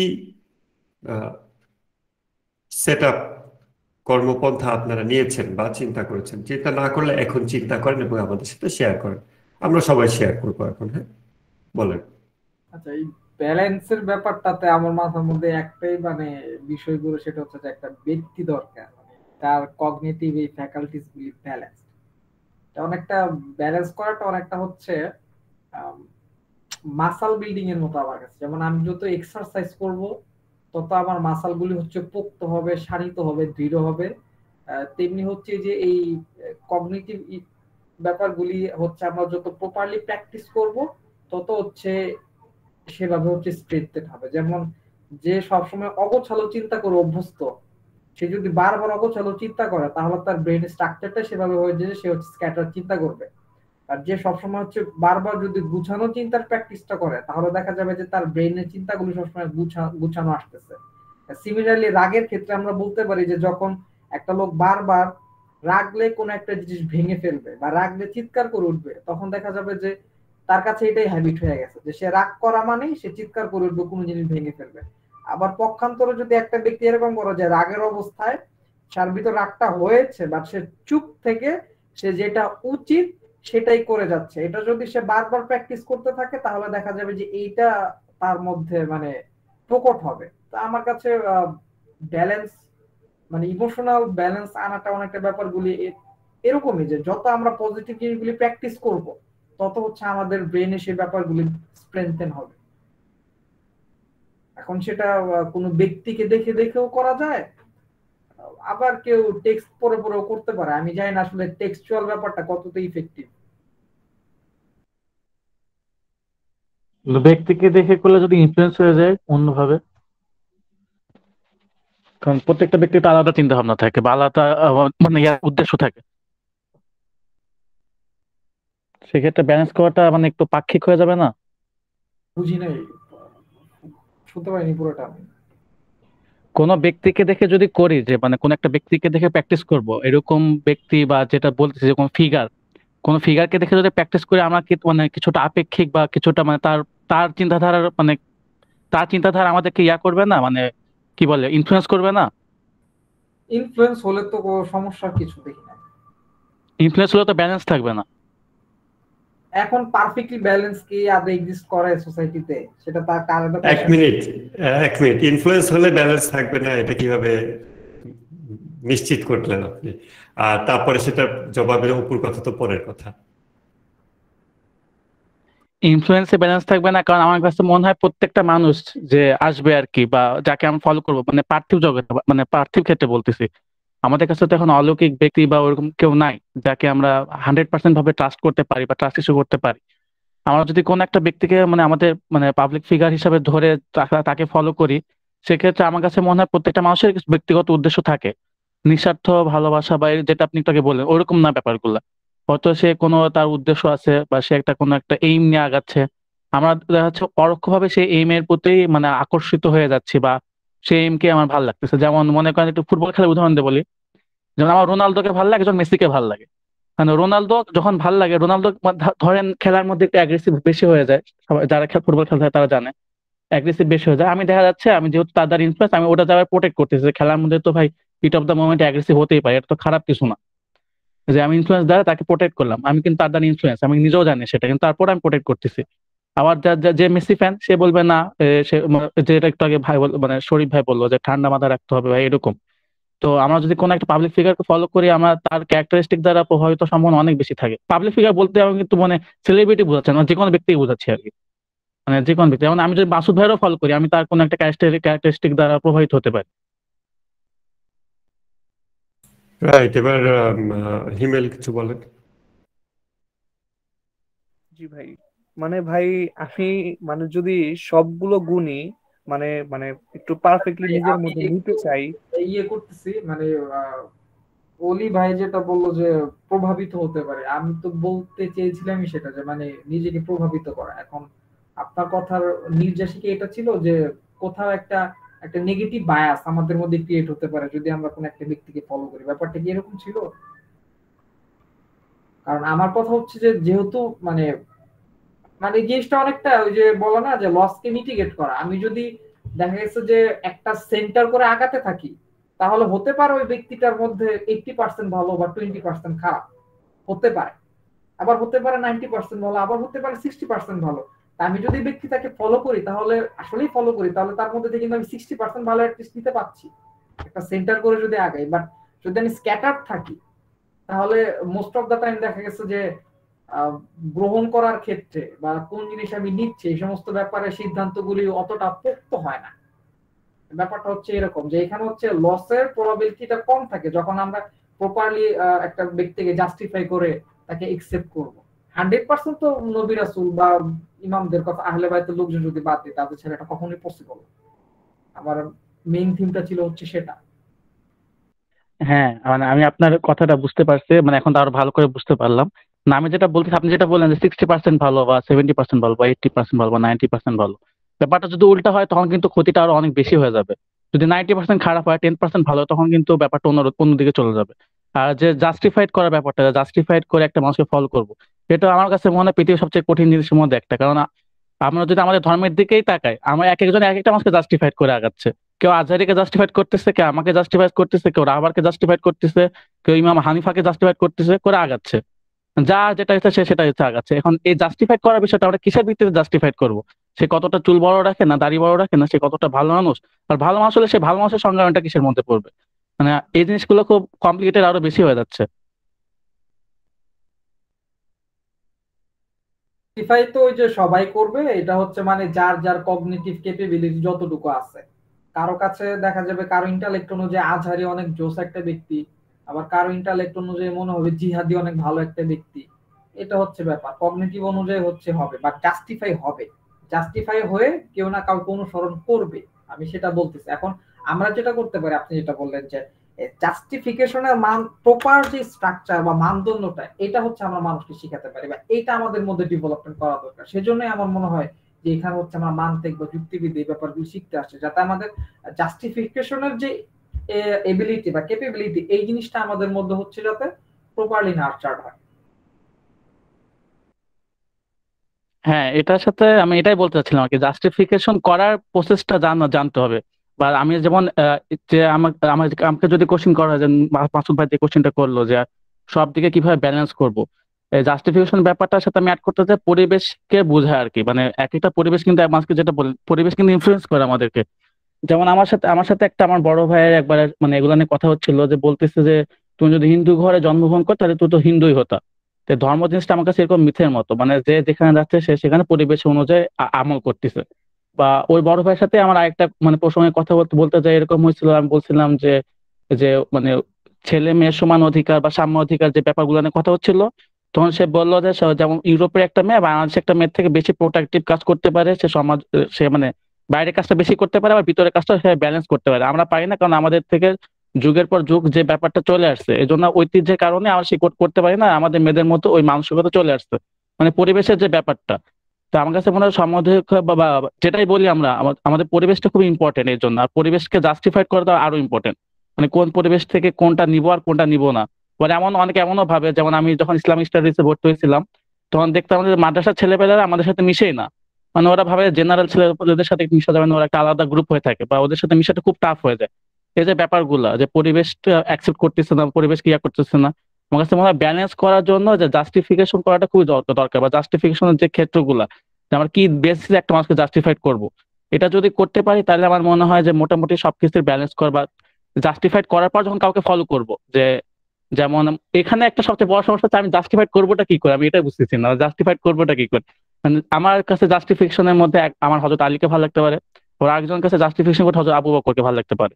এটা হচ্ছে সমস্যা। এখন এই বেসিসে নিউট্রাল কাউকে পাবো কিনা যে বলতে পারবে আসলে এগুলা নিউট্রাল পয়েন্ট, তুমি এগুলা বেসিসে ওই দুইটা ব্যক্তিকে ফালাও অথবা এই তিনটা ব্যক্তিকে ফালাও, তাহলে তুমি বুঝতে পারবে যে কোনটা ঠিক বা কোনটা বেঠিক। ব্যাপারটা এরকম। হিমেল একটু বলেন। জি ভাই, মানে আমি আবার যদি প্রসঙ্গে আসি, তো ব্যাপারটা এরকম ছিল যে আমি হিউম্যান ফ্যাকাল্টিস গুলো বা সবগুলো গুণই ভালোভাবে নিজের মধ্যে অর্জন করতে কিভাবে পারবো, এটা ছিল আমাদের মেইন কোশ্চেনটা। ভারসাম্যপূর্ণভাবে কিভাবে অর্জন করতে পারবো সেটা। ভাবে ভারসাম্যপূর্ণ ভাবে আসলে ভাই আমি একটু মানে এতক্ষণ চিন্তা করলাম আসলে কোনো মানে আমি যদি বলি যে সবার কাছ থেকে যদি একটু কারো কাছ থেকে একটু রাগ নিলাম, কারো কাছ থেকে ভালোবাসা নিলাম, কারো কাছ থেকে যদি আমি একটু দয়া নিলাম, কারো কাছ থেকে মায়া নিলাম, এরকম করে যদি আসলে খন্ড খন্ড ভাবে এক একজনের কাছ থেকে আমি এক টানতে যাই, তাহলে দেখা যাবে যে আসলে আমরা সবকিছু কিছু কিছু আনতেছি, আসলে কোনোটাই পরিপূর্ণ হতে পারতেছে না বা কোনোটাতে আমাদের পরিপূর্ণতা আসতেছে না। তো এই ক্ষেত্রে আমার মনে হয় যে যেমন আমি যদি বলি যে যদি যেহেতু আমি মুসলিম, তো আমি রাসূল সাল্লাল্লাহু আলাইহি ওয়াসাল্লামের কথা এখানে একটু টানবো আর কি, টানতেছি আর কি। যেহেতু রাসূল সাল্লাল্লাহু আলাইহি ওয়াসাল্লাম ছিলেন হচ্ছে all in all in one, মানে তার মধ্যে সবকিছুই ছিল। যেহেতু তার মধ্যে সবকিছু থাকার কারণে যে তার কাছে গেছেন সে কিন্তু তার কাছ থেকে ভালোবাসাও শিখেছেন, আদব শিখেছেন, দয়া মায়া শিখেছেন, সে কিন্তু কঠোরতাও শিখেছেন, সবই শিখেছেন। তো আমার কাছে মনে হয় যদি আমি এইরকম কাউকে পাই যিনি আমাকে এইরকম ভাবে প্রপারলি 100% ভাবে সবকিছু একাই দিতে পারবেন, তবে সেটা আমার জন্য বেশি লাভ বা বেনিফিটেবল হবে আর কি। আমার কাছে আর কি এইটা বেশি মনে হলো আর কি। Thank you. এবার এটাকে একটা গুছিয়ে আনলে কিছুটা ক্যাটেগরিক্যালি যদি বলা যায়, সেটা হলো যে বাই দ্য ওয়ে আমি একটা ছবি আঁকছি আপনাদের আলোচনার জন্য, বোঝা যাচ্ছে কিনা। এই যে ধরেন একটা হচ্ছে হার্টের সিম্বল দিয়েছে, এটা হলো লাভ, তারপরে এল হচ্ছে লজিক, তারপরে দেখা যায়। জি ভাই। আচ্ছা, তারপরে তারপরে এস হচ্ছে সেক্সুয়ালিটি। এই যে এগুলো, তো এগুলো এক একজনের এক এক রকম। তাতে আপনারা উপরে যে দাগগুলো দেখতে পাচ্ছেন, এই যে উপরে যে দাগগুলো দেখতে পাচ্ছেন, এটা হচ্ছে তার সামগ্রিক আউটপুট কার্ভ। এক একজনের কার্ভ কিন্তু এক এক রকম। এই পাশে দেখতে পাচ্ছি একজনের কার্ভ সমান্তরালে আছে, ধরে নিলাম এটাই ভারসাম্য, এটাই ব্যালেন্স, আমরা এরকমটা অ্যাচিভ করতে চাই। প্রবলেম হইল যে আমরা যাদের সাথে চলবো, আপনি এই দুইটা গ্রাফকে যদি উপরিপাতন করেন বা এই দুটাকে যদি একসাথে মিলান আর কি, সোজা কথা মিলালে আপনার কি এরকম সমান্তরাল আসবে? আসবে না। হয়তো কোনো আরেকটা বেশি থাকবে, আরেকটা কম থাকবে, এরকম হতে পারে। তো এটাই আমি একটু ভিজুয়ালাইজ করলাম আর কি জিনিসটা। এটার ব্যাপারটা হলো কি যে আমাদের এই হিউম্যান ফ্যাকাল্টির ব্যালেন্স গুলো, মানে ব্যালেন্সটা যেটা ফ্যাকাল্টি গুলোর যে ব্যালেন্স, এই ব্যালেন্সটা কিন্তু কন্টিনিউয়াসলি চেঞ্জ হচ্ছে, ভারসাম্য থাকছে না। এটা আমরা সবাই মোটামুটি অ্যাকসেপ্ট করে নিচ্ছি। অ্যাকসেপ্ট না করলে আমরা what are we talking about here, আমরা এটা মোটামুটি অ্যাকসেপ্ট করে নিচ্ছি যে আমাদের কারোরই, অ্যাটলিস্ট আমার নিজের হিউম্যান ফ্যাকাল্টি গুলো সেই ভারসাম্যের নয় যেই ভারসাম্য প্রয়োজন। এখন ভারসাম্য থেকে কম বেশি, আর এটা এখন চেঞ্জ হচ্ছে। আমি যখন যে পরিবেশে থাকছি, এই পরিবেশ, আশপাশে ব্যক্তি, বস্তু সবকিছু আমাকে ইনফ্লুয়েন্স করছে, আর আমি নিজেই নিজের ইনফ্লুয়েন্সের একটা বড় সোর্স। এগুলো আমাকে ইনফ্লুয়েন্স করছে, যার ফলে আমার হিউম্যান ফ্যাকাল্টির ব্যালেন্স এর এই কার্ভ খালি চেঞ্জ হচ্ছে। কখনো এই কার্ভের মতো, কখনো এরকম হয়ে যাচ্ছে, আবার কখনো এরকম হয়ে যাচ্ছে। এক এক বয়সে এক এক রকম হচ্ছে। কোনো বয়সে রাগ বেশি থাকছে, কোনো বয়সে সেক্সুয়ালিটি বেশি থাকছে, কোনো বয়সে খালি ইন্টেলেকচুয়ালিটি বেশি থাকছে। আবার কোনো পরিবেশে একই বয়সের একটা মানুষ এক এক পরিবেশে গেলে এক একটা বৃদ্ধি পাচ্ছে, কম হচ্ছে। সো এটা একটা ডাইনামিক একটা জিনিস। এটা এমন কিছু না যে আমি হিউম্যান ফ্যাকাল্টির ব্যালেন্স অর্জন করে রেখে দিচ্ছি and it just stays like that। বরং যখন আমি এটা ব্যালেন্স অর্জন করে নিয়ে চিন্তা করছি আজকে, ইন দিস ভেরি মোমেন্ট আমাদের এই ব্যালেন্স গুলো এরকম এরকম উঠানামা করছে, পারদের লেভেলের মতো। ঠিক আছে, তাহলে এটা একটা ডাইনামিক কন্ডিশন, এইটা বোঝা লাগবে। এইটা বুঝে sorry, তারপর আমরা এটাকে নিয়ে কাজ করব। যে জিনিসটাকে আমি যে জিনিস নিয়ে আমি কাজ করতে চাই সেই জিনিসটা আগে বুঝতে হবে। জিনিসটা জাত বোঝা হলো আগে ইম্পর্টেন্ট জিনিস, নেচার বোঝা দরকার আগে। যেমন আমরা যখন ল্যাঙ্গুয়েজ নিয়ে কাজ করি, ল্যাঙ্গুয়েজ এই জিনিসটার নেচার কি? এটা নেচার হচ্ছে এটা অ্যাম্বিগিউয়াস, এটা দুর্বোধ্য জ্ঞান, যে জ্ঞানটা সহজে বোঝা যায় না, এটা অ্যাম্বিগিউয়াস, এইটা দ্ব্যর্থবোধক হতে পারে। একই ভাষা একাধিক, একই বক্তব্য একই বাক্য একজন এক ইন্টারপ্রিট করে আরেকজন আরেক ইন্টারপ্রিট করে। whereas 2+2=4 এটাকে অন্যরা এক এক মাযহাব এক এক ভাবে দেখে না। একটা বিড়ালকে সব মাযহাব সব মানুষ বিড়াল হিসেবে দেখে। তো এই যে নেচার, ল্যাঙ্গুয়েজ জিনিসটা নেচার হলো এরকম। তা আমরা যখন হিউম্যান ফ্যাকাল্টি নিয়ে আলোচনা করছি তখন আমাদের বুঝতে হবে, চিন্তা করে দেখতে হবে হিউম্যান ফ্যাকাল্টির নেচারটা কেমন। নেচার বা বৈশিষ্ট্যটা বোঝার পর আমি সেটাকে নিয়ে কাজ করতে পারবো। যেমন ক্রিকেট খেলে, যেই মাঠে খেলে ওই মাঠের পিচটা কেমন, ওই নেচারটা বুঝতে হয়, তখন সে ওই অনুযায়ী খেলতে পারে।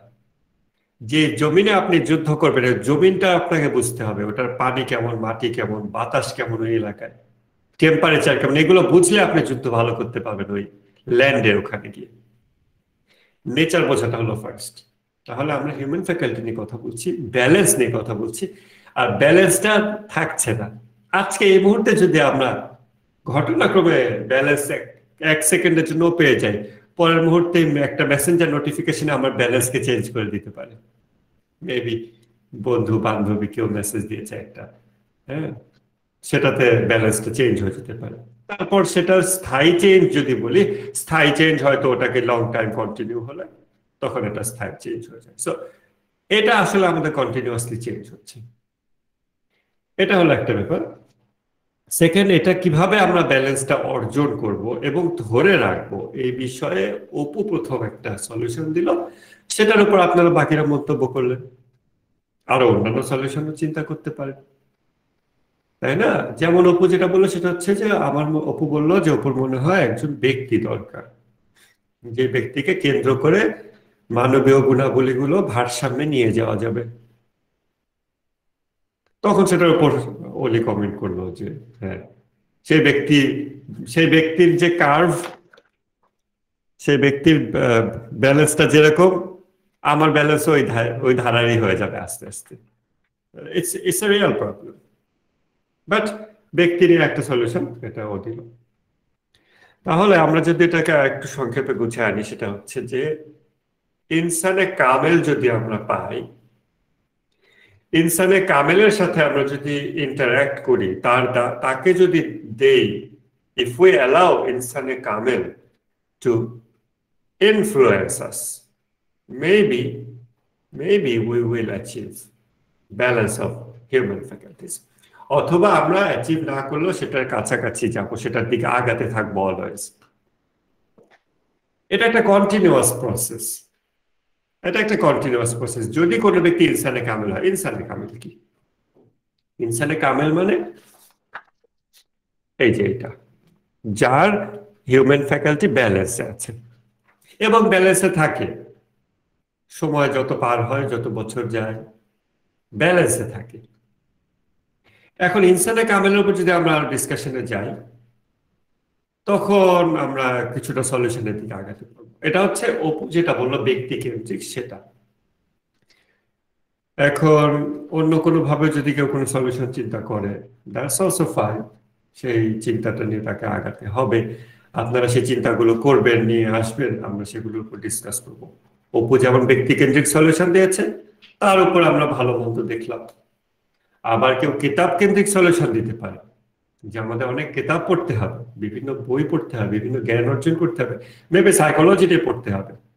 কেন সাইকোলজিতে হিউম্যান ফ্যাকাল্টি গুলো নিয়ে ডিসকাস করে, মেবি সে বলবে যে এটা কোনো ব্যাপার হলো, ব্যালেন্স অর্জনের জন্য সাইকোলজিতে ভর্তি হয়ে যাও, 4 বছর তোমার ব্যালেন্স অর্জন হয়ে যাবে, অথবা মাস্টার্স করো, তাহলে ব্যালেন্স অর্জন হয়ে যাবে। তখন আমরা আবার সেটার উপর কমেন্ট করবো। আপনাদের কারোটা মাথায় আসলো না কেন সাইকোলজি নিয়ে পড়াশোনা করা? বাই দ্য ওয়ে, তো ইনসানে কামেল কি, তার বৈশিষ্ট্য কি, তার সাথে চললে আউটপুট কেমন হয়। যেমন এই যে ইনসানে কামেল, এইখানে যে লাভ, লজিক, সেক্সুয়ালিটি, এই পাশে দেখতে পাচ্ছেন আর একজন যার ব্যালেন্স নাই, যার লাভ বেশি, লজিক একটু কম, সেক্সুয়ালিটি আরো কম। একটা অদ্ভুত টাইপের একটা কার্ভ। এখন এগুলোকে যদি এর সাথে যোগ করে দেন, সিম্পলি যোগ করে দিলে কিন্তু ব্যালেন্স থাকবে না, কেননা ব্যালেন্সের সাথে ব্যালেন্স যোগ করলে ব্যালেন্স থাকে, আর ব্যালেন্সের সাথে ইমব্যালেন্স যোগ করলে ইমব্যালেন্স ক্রিয়েট হয়। ইনসানে কামেল যারা, তারা তাদের সাথে চললে যেটা এক্সপেক্টেড, আমরা একটা থিওরিটিক্যাল আলোচনা করতেছি, সেটা হচ্ছে এরকম। আমি দেখাই, সেটা হলো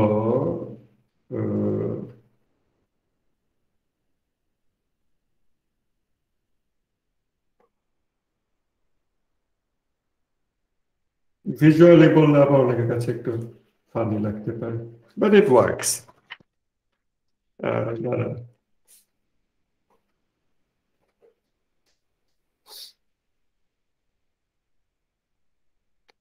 ওকে, এখন দেখেন এই যে দুইটা নিচে, এই হচ্ছে একটা ইমব্যালেন্স, এটা আরেকটা এমন ইমব্যালেন্স যেটা ওটার পরিপূরক, যে দুইটা যোগ হলে ফাইনালে ব্যালেন্স ক্রিয়েট হচ্ছে নিচে, সেক্সুয়ালিটি, লাভ, লজিক।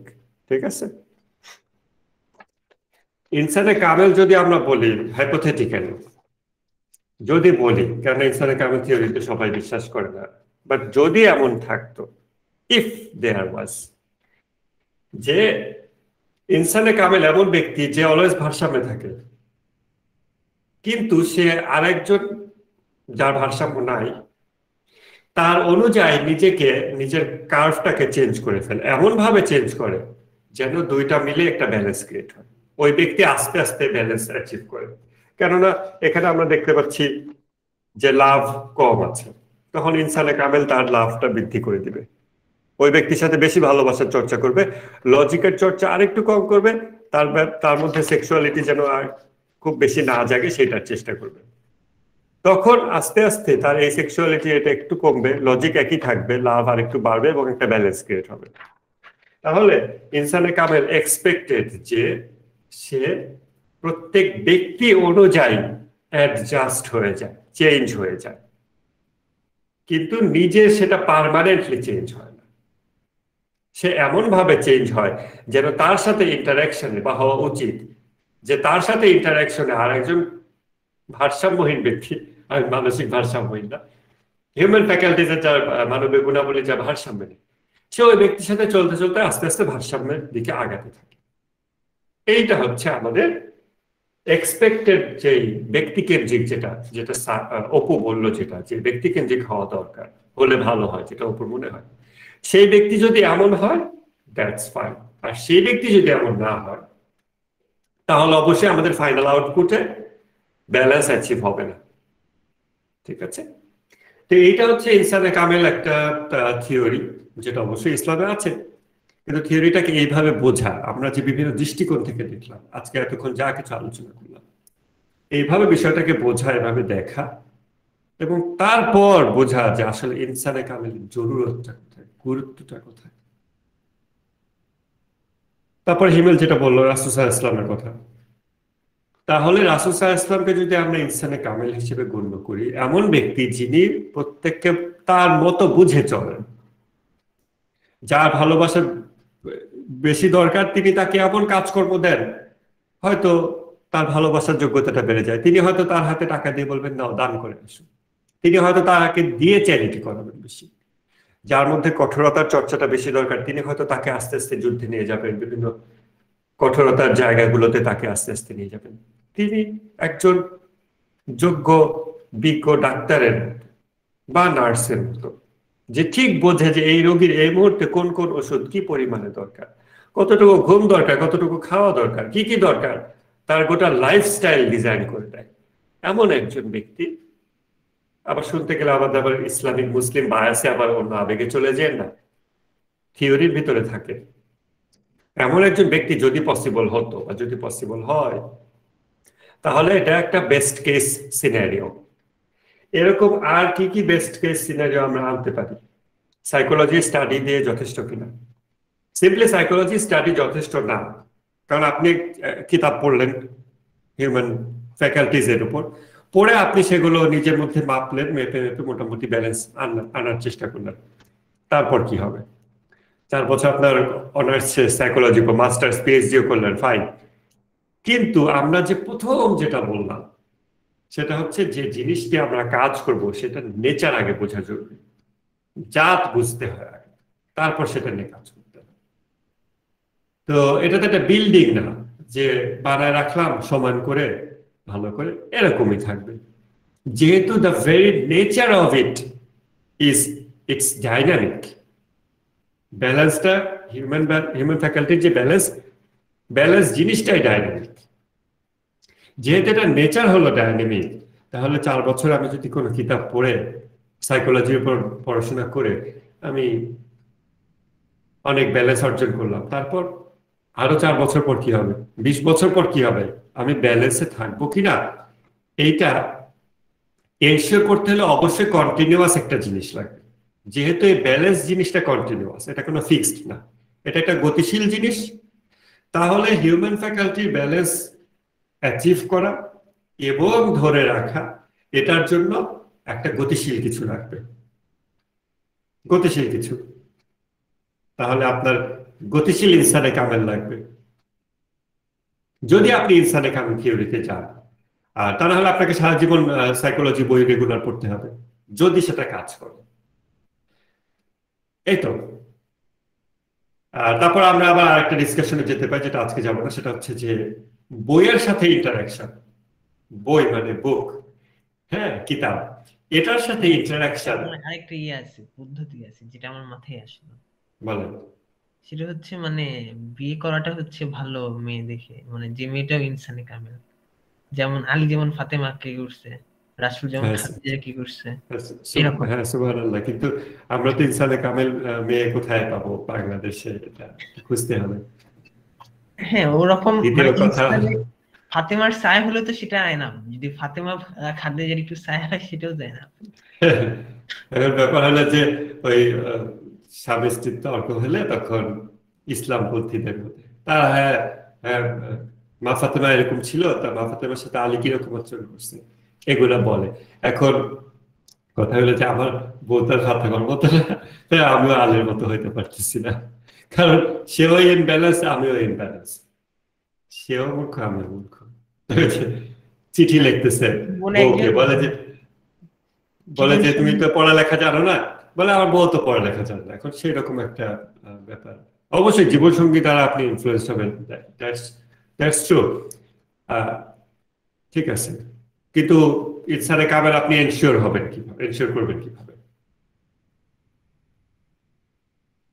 আপনি দেখতে পারেন হ্যাঁ ওই মানুষটা খুব ভারসাম্যপূর্ণ, অবশ্যই আমরা যতদূর পারবো চেষ্টা করব, নাকি সেই ব্যক্তিকে আমি বিয়ে করবো, যদিও বিয়ে করে ফেলছি, যে খুব রেগে যায় অথবা যে কিছু হলেই কেটে দেয়, যার ব্যালেন্স নাই, আর সে কিছু হলেই কেটে দেয় দেখে আমার ভিতরে ওকে আদর করে এত আবেগ জেগে উঠে, যে কারণে আমি ওকে আরো বিয়ে করতে চাইছি।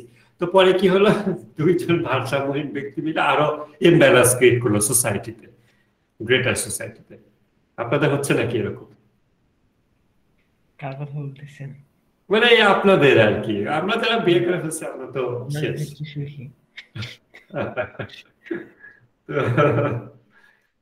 তো এটা হচ্ছে জীবন সঙ্গীত দ্বারা। তো এটা আরেকটা জিনিস কি জানেন, যেটা হচ্ছে ইংলিশে একটা কথা আছে যে ভায়োলেন্স বিগেটস ভায়োলেন্স। মানে যে যেমন সে তেমন ব্যক্তিকে আকৃষ্ট করে, এটা একটা ব্যাপার আছে। তো যে ব্যক্তি চরমপন্থী, চরমপন্থী আমরা সবাই কোনো না কোনো দিক দিয়ে, চরমপন্থী মানে কি, ব্যালেন্স নেই, আমাদের সবারই কোনো না কোনো দিক দিয়ে চরমপন্থা আছে। কিন্তু ইংলিশে ফান্ডামেন্টালিস্ট বলতে বোঝাবে আইসিস, বাংলায় চরমপন্থী বলতে ইসলামের মহলের ভিতরে কেউ হয়তো অমুক মাযহাব তমুক মাযহাব বুঝবে, আরেক জায়গায় আরেক কিছু বুঝবে, কিন্তু আমরা সবাই কোনো না কোনো দিক থেকে চরমপন্থী মানে ব্যালেন্সে নেই। এখন এই যে যে ব্যক্তি চরমপন্থী সে আরেক চরমপন্থীর প্রতি আকৃষ্ট হয়, এটা ঘটে। আপনি যদি বেশি মানতে কি হন, বেশি লজিক যুক্তি তর্ক করে মজা পান, আপনি দেখবেন আপনার ওই রকম ব্যক্তিটিকে আপনার কাছে মনোমুগ্ধকর লাগছে, ভালো লাগছে। এটা ঘটলে তখন কি হয়, আপনার ওই যে কি হয়েছে, ঠিক ধরছেন, এটা ঠিক ধরছেন। জি এরকম স্যার, প্রচন্ড মানুষ ভালো লাগে আমার, এটা সত্যি কথা। হ্যাঁ। তো তখন আপনার কি হবে, তাদেরকে আরো বেশি ভালো লাগবে, তাদের প্রোফাইল আপনাকে আবার ফেসবুক বেশি এনে দেবে, কারণ আপনি তাদের প্রোফাইলে ঢুকছেন, ফেসবুক ওটা হিসাব করছে সে এই ব্যক্তির প্রোফাইলে এমনি ঢুকছে, ওর পোস্টের নোটিফিকেশন পাঠাতে হবে। একটু পরে দেখেন তার পোস্টের নোটিফিকেশন ঢুকছেন, আরো পোস্ট করছেন, আরো আর্গুমেন্ট, আরো বিতর্ক করছেন, আরো চুলকাতে ভালো লাগতেছে, এভাবে আপনার একটা সাইড আরো বেড়ে যাচ্ছে। কারণ ফেসবুক কি করে,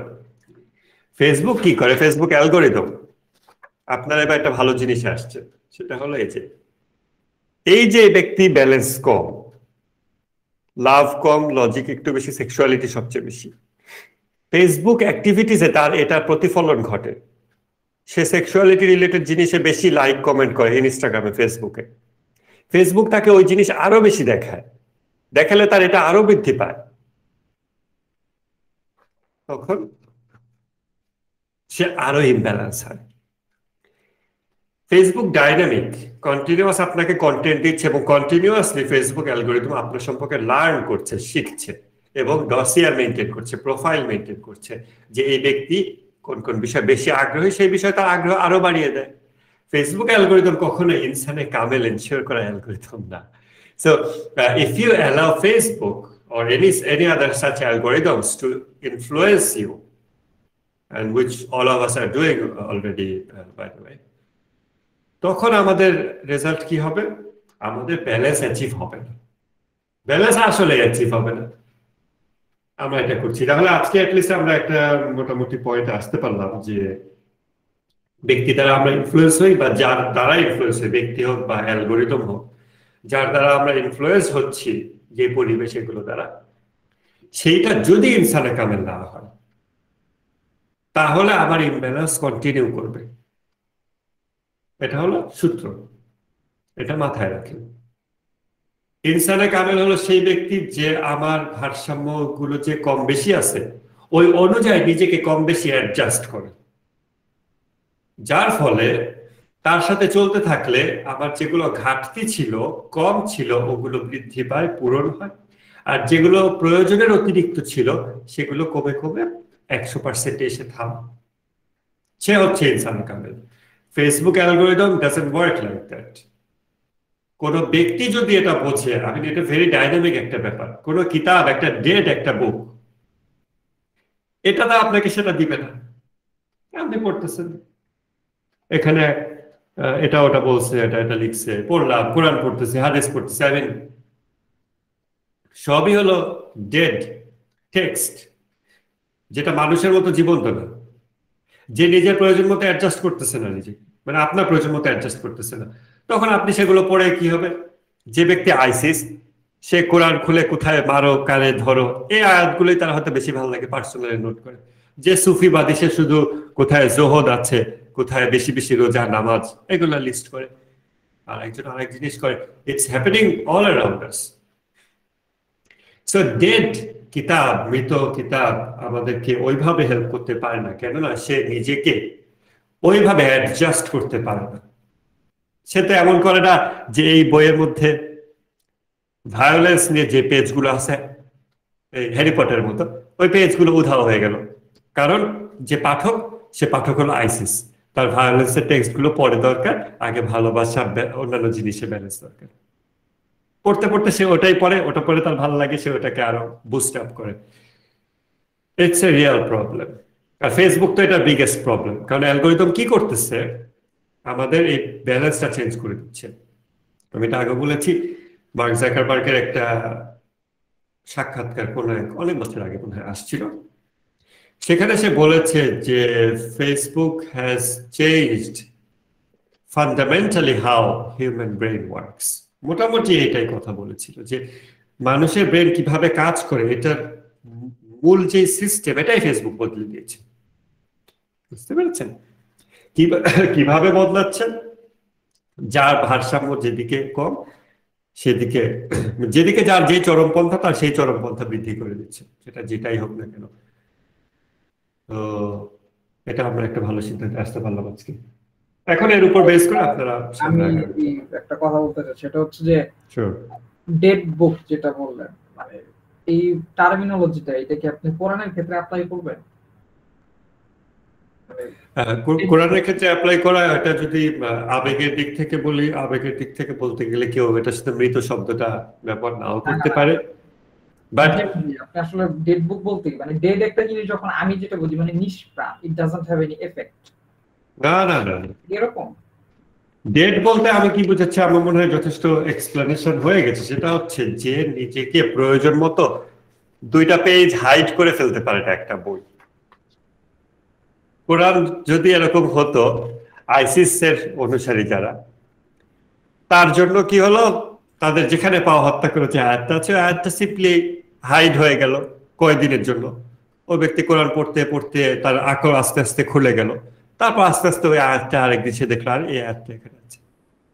যদি এমন হয়তো খারাপ হইতো না, কারণ আশপাশে দেখেন যত মতাদর্শ ইসলামকে কেন্দ্র করে হয়েছে, এই সমস্ত মতাদর্শের ফলোয়ার না, স্কলার যারা, তারা কন্টিনিউয়াসলি কোরআন হাদিসের ভিতরে আছে, অ্যাক্টিভলি ইনভলভড আছে, প্র্যাকটিস করছে এবং এগুলো তুলে আনছে। এই বায়াস থেকে নিজেকে রক্ষা করার জন্য একা একা একটা বই আমি পড়লে আমি দেখতে পাচ্ছি না আশপাশে খুব বেশি। হ্যাঁ, কোরআন অবশ্যই আমাদের অনেক দিক থেকে হেল্প করে, অনেক দিক থেকে চোখ খুলে দেয়। আবার যেমন কোরআনে বলছেন যে, আল্লাহ বলছেন যে এই কোরআনের দ্বারা আল্লাহ মানুষকে হেদায়েত করেন এবং এই কোরআনের দ্বারা আল্লাহ মানুষকে পথভ্রষ্ট করেন, আর আল্লাহ তাআলা জালিম ছাড়া কাউকে পথভ্রষ্ট করেন না। তো এটা ডিসকাশন আবার বিস্তারিত যাওয়ার আজকে ঠিক হবে না। আজকে আমাদের মনে হয় এটুকুতে এসে থামা দরকার যে হিউম্যান ফ্যাকাল্টির ব্যালেন্সটা কেন দরকার, আর সেই ব্যালেন্স অর্জনের কি কি উপায়, আমরা প্রত্যেকে নিজেদের ব্যক্তি জীবনে সেটা নিশ্চিত করার জন্য কতটুকু অগ্রসর হয়েছি, কি কি প্র্যাকটিক্যাল কর্মপন্থা আমরা নির্ধারণ করেছি, কাদেরকে আমরা অ্যালাউ করছি আমাদের লাইফকে ইনফ্লুয়েন্স করার জন্য, তাদের অ্যালগোরিদমটা কি, সেটা হার্ড ডিস্কের ভিতরে রাখা অ্যালগোরিদম হোক, ব্রেইনের ভিতরে অ্যালগোরিদম হোক। অনেক বন্ধু বান্ধব আছে না, যে ফ্রেন্ডের আড্ডায় অশ্লীল কথাবার্তা হয়, সেখানে গিয়ে সে খুব ওই অশ্লীল কথাবার্তাই বলে, তাল মিলায় সাথে।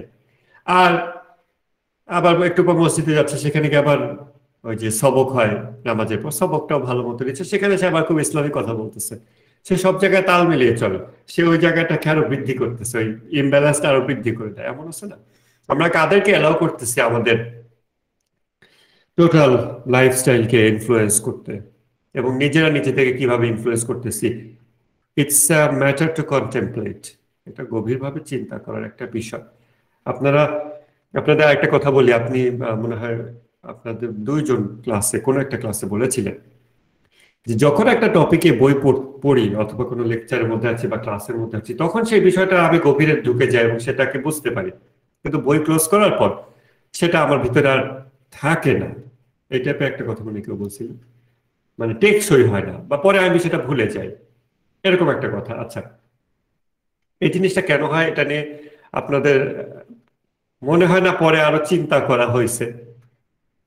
এটা কেন হয় যে কোনো একটা জিনিস একটা ময়দানে যখন ফেলা হয়, সেটার নেচারের উপর ডিপেন্ড করে সেটা টেকসই হবে কিনা, থাকবে কিনা।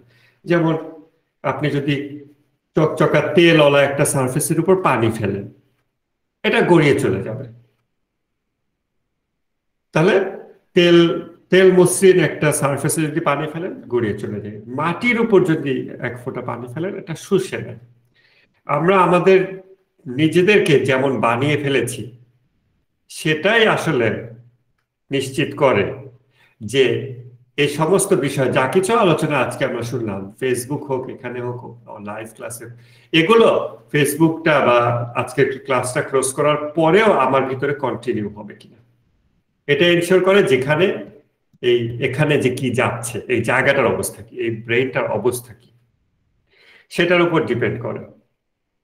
যদি এটা এমন হয় যেখানে কিছু বসতেছে না, তেল দেওয়া সারফেস, সবকিছু গোড়ায় চলে যায়, স্লিপ কেটে চলে যায়, কিছু টেকসই হচ্ছে না এর উপর, তাহলে সারফেসটা নিয়ে কাজ করতে হবে। এটা আগে বুঝতে হবে যে আমি যতই ধর্মীয় আলাপ কিতাব এগুলোর মধ্যে চলাফেরা করি, সারফেসটা যদি তেল চকচকা হয় এর ভিতর কিছুই বসবে না এর উপর, তাহলে সারফেসটা নিয়ে কাজ করতে হবে। এইটুকু যদি বোঝেন তাহলে আপনারা নিজেদেরকে এই বিষয়ে এগিয়ে নিতে পারবেন।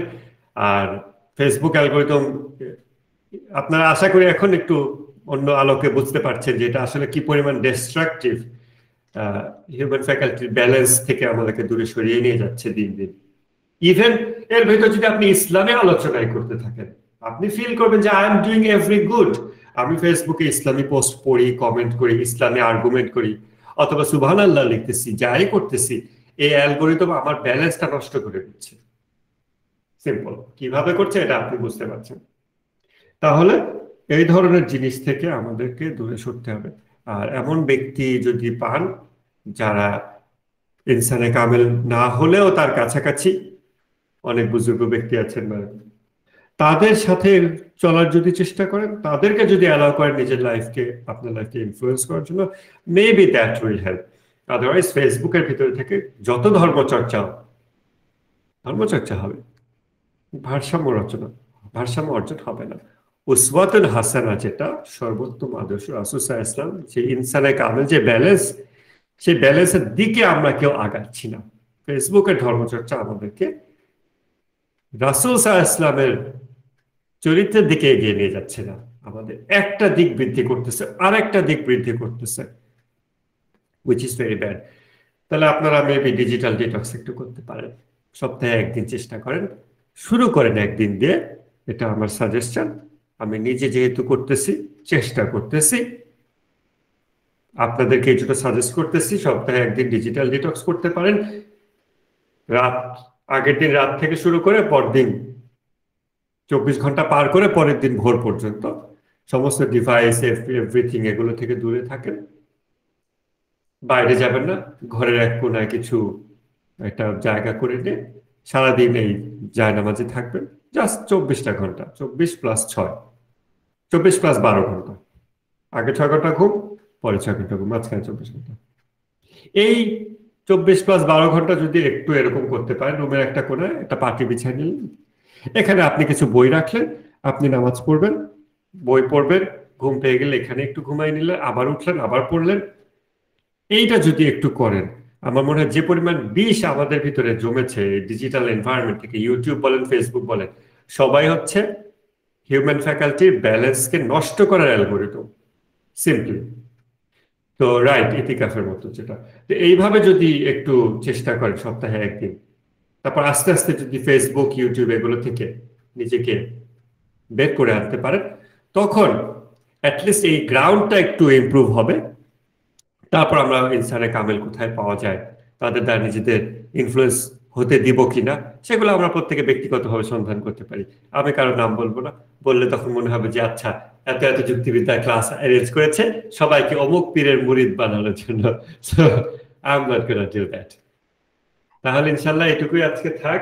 আশা করি আজকে ক্লাসটা ভালো হয়েছে।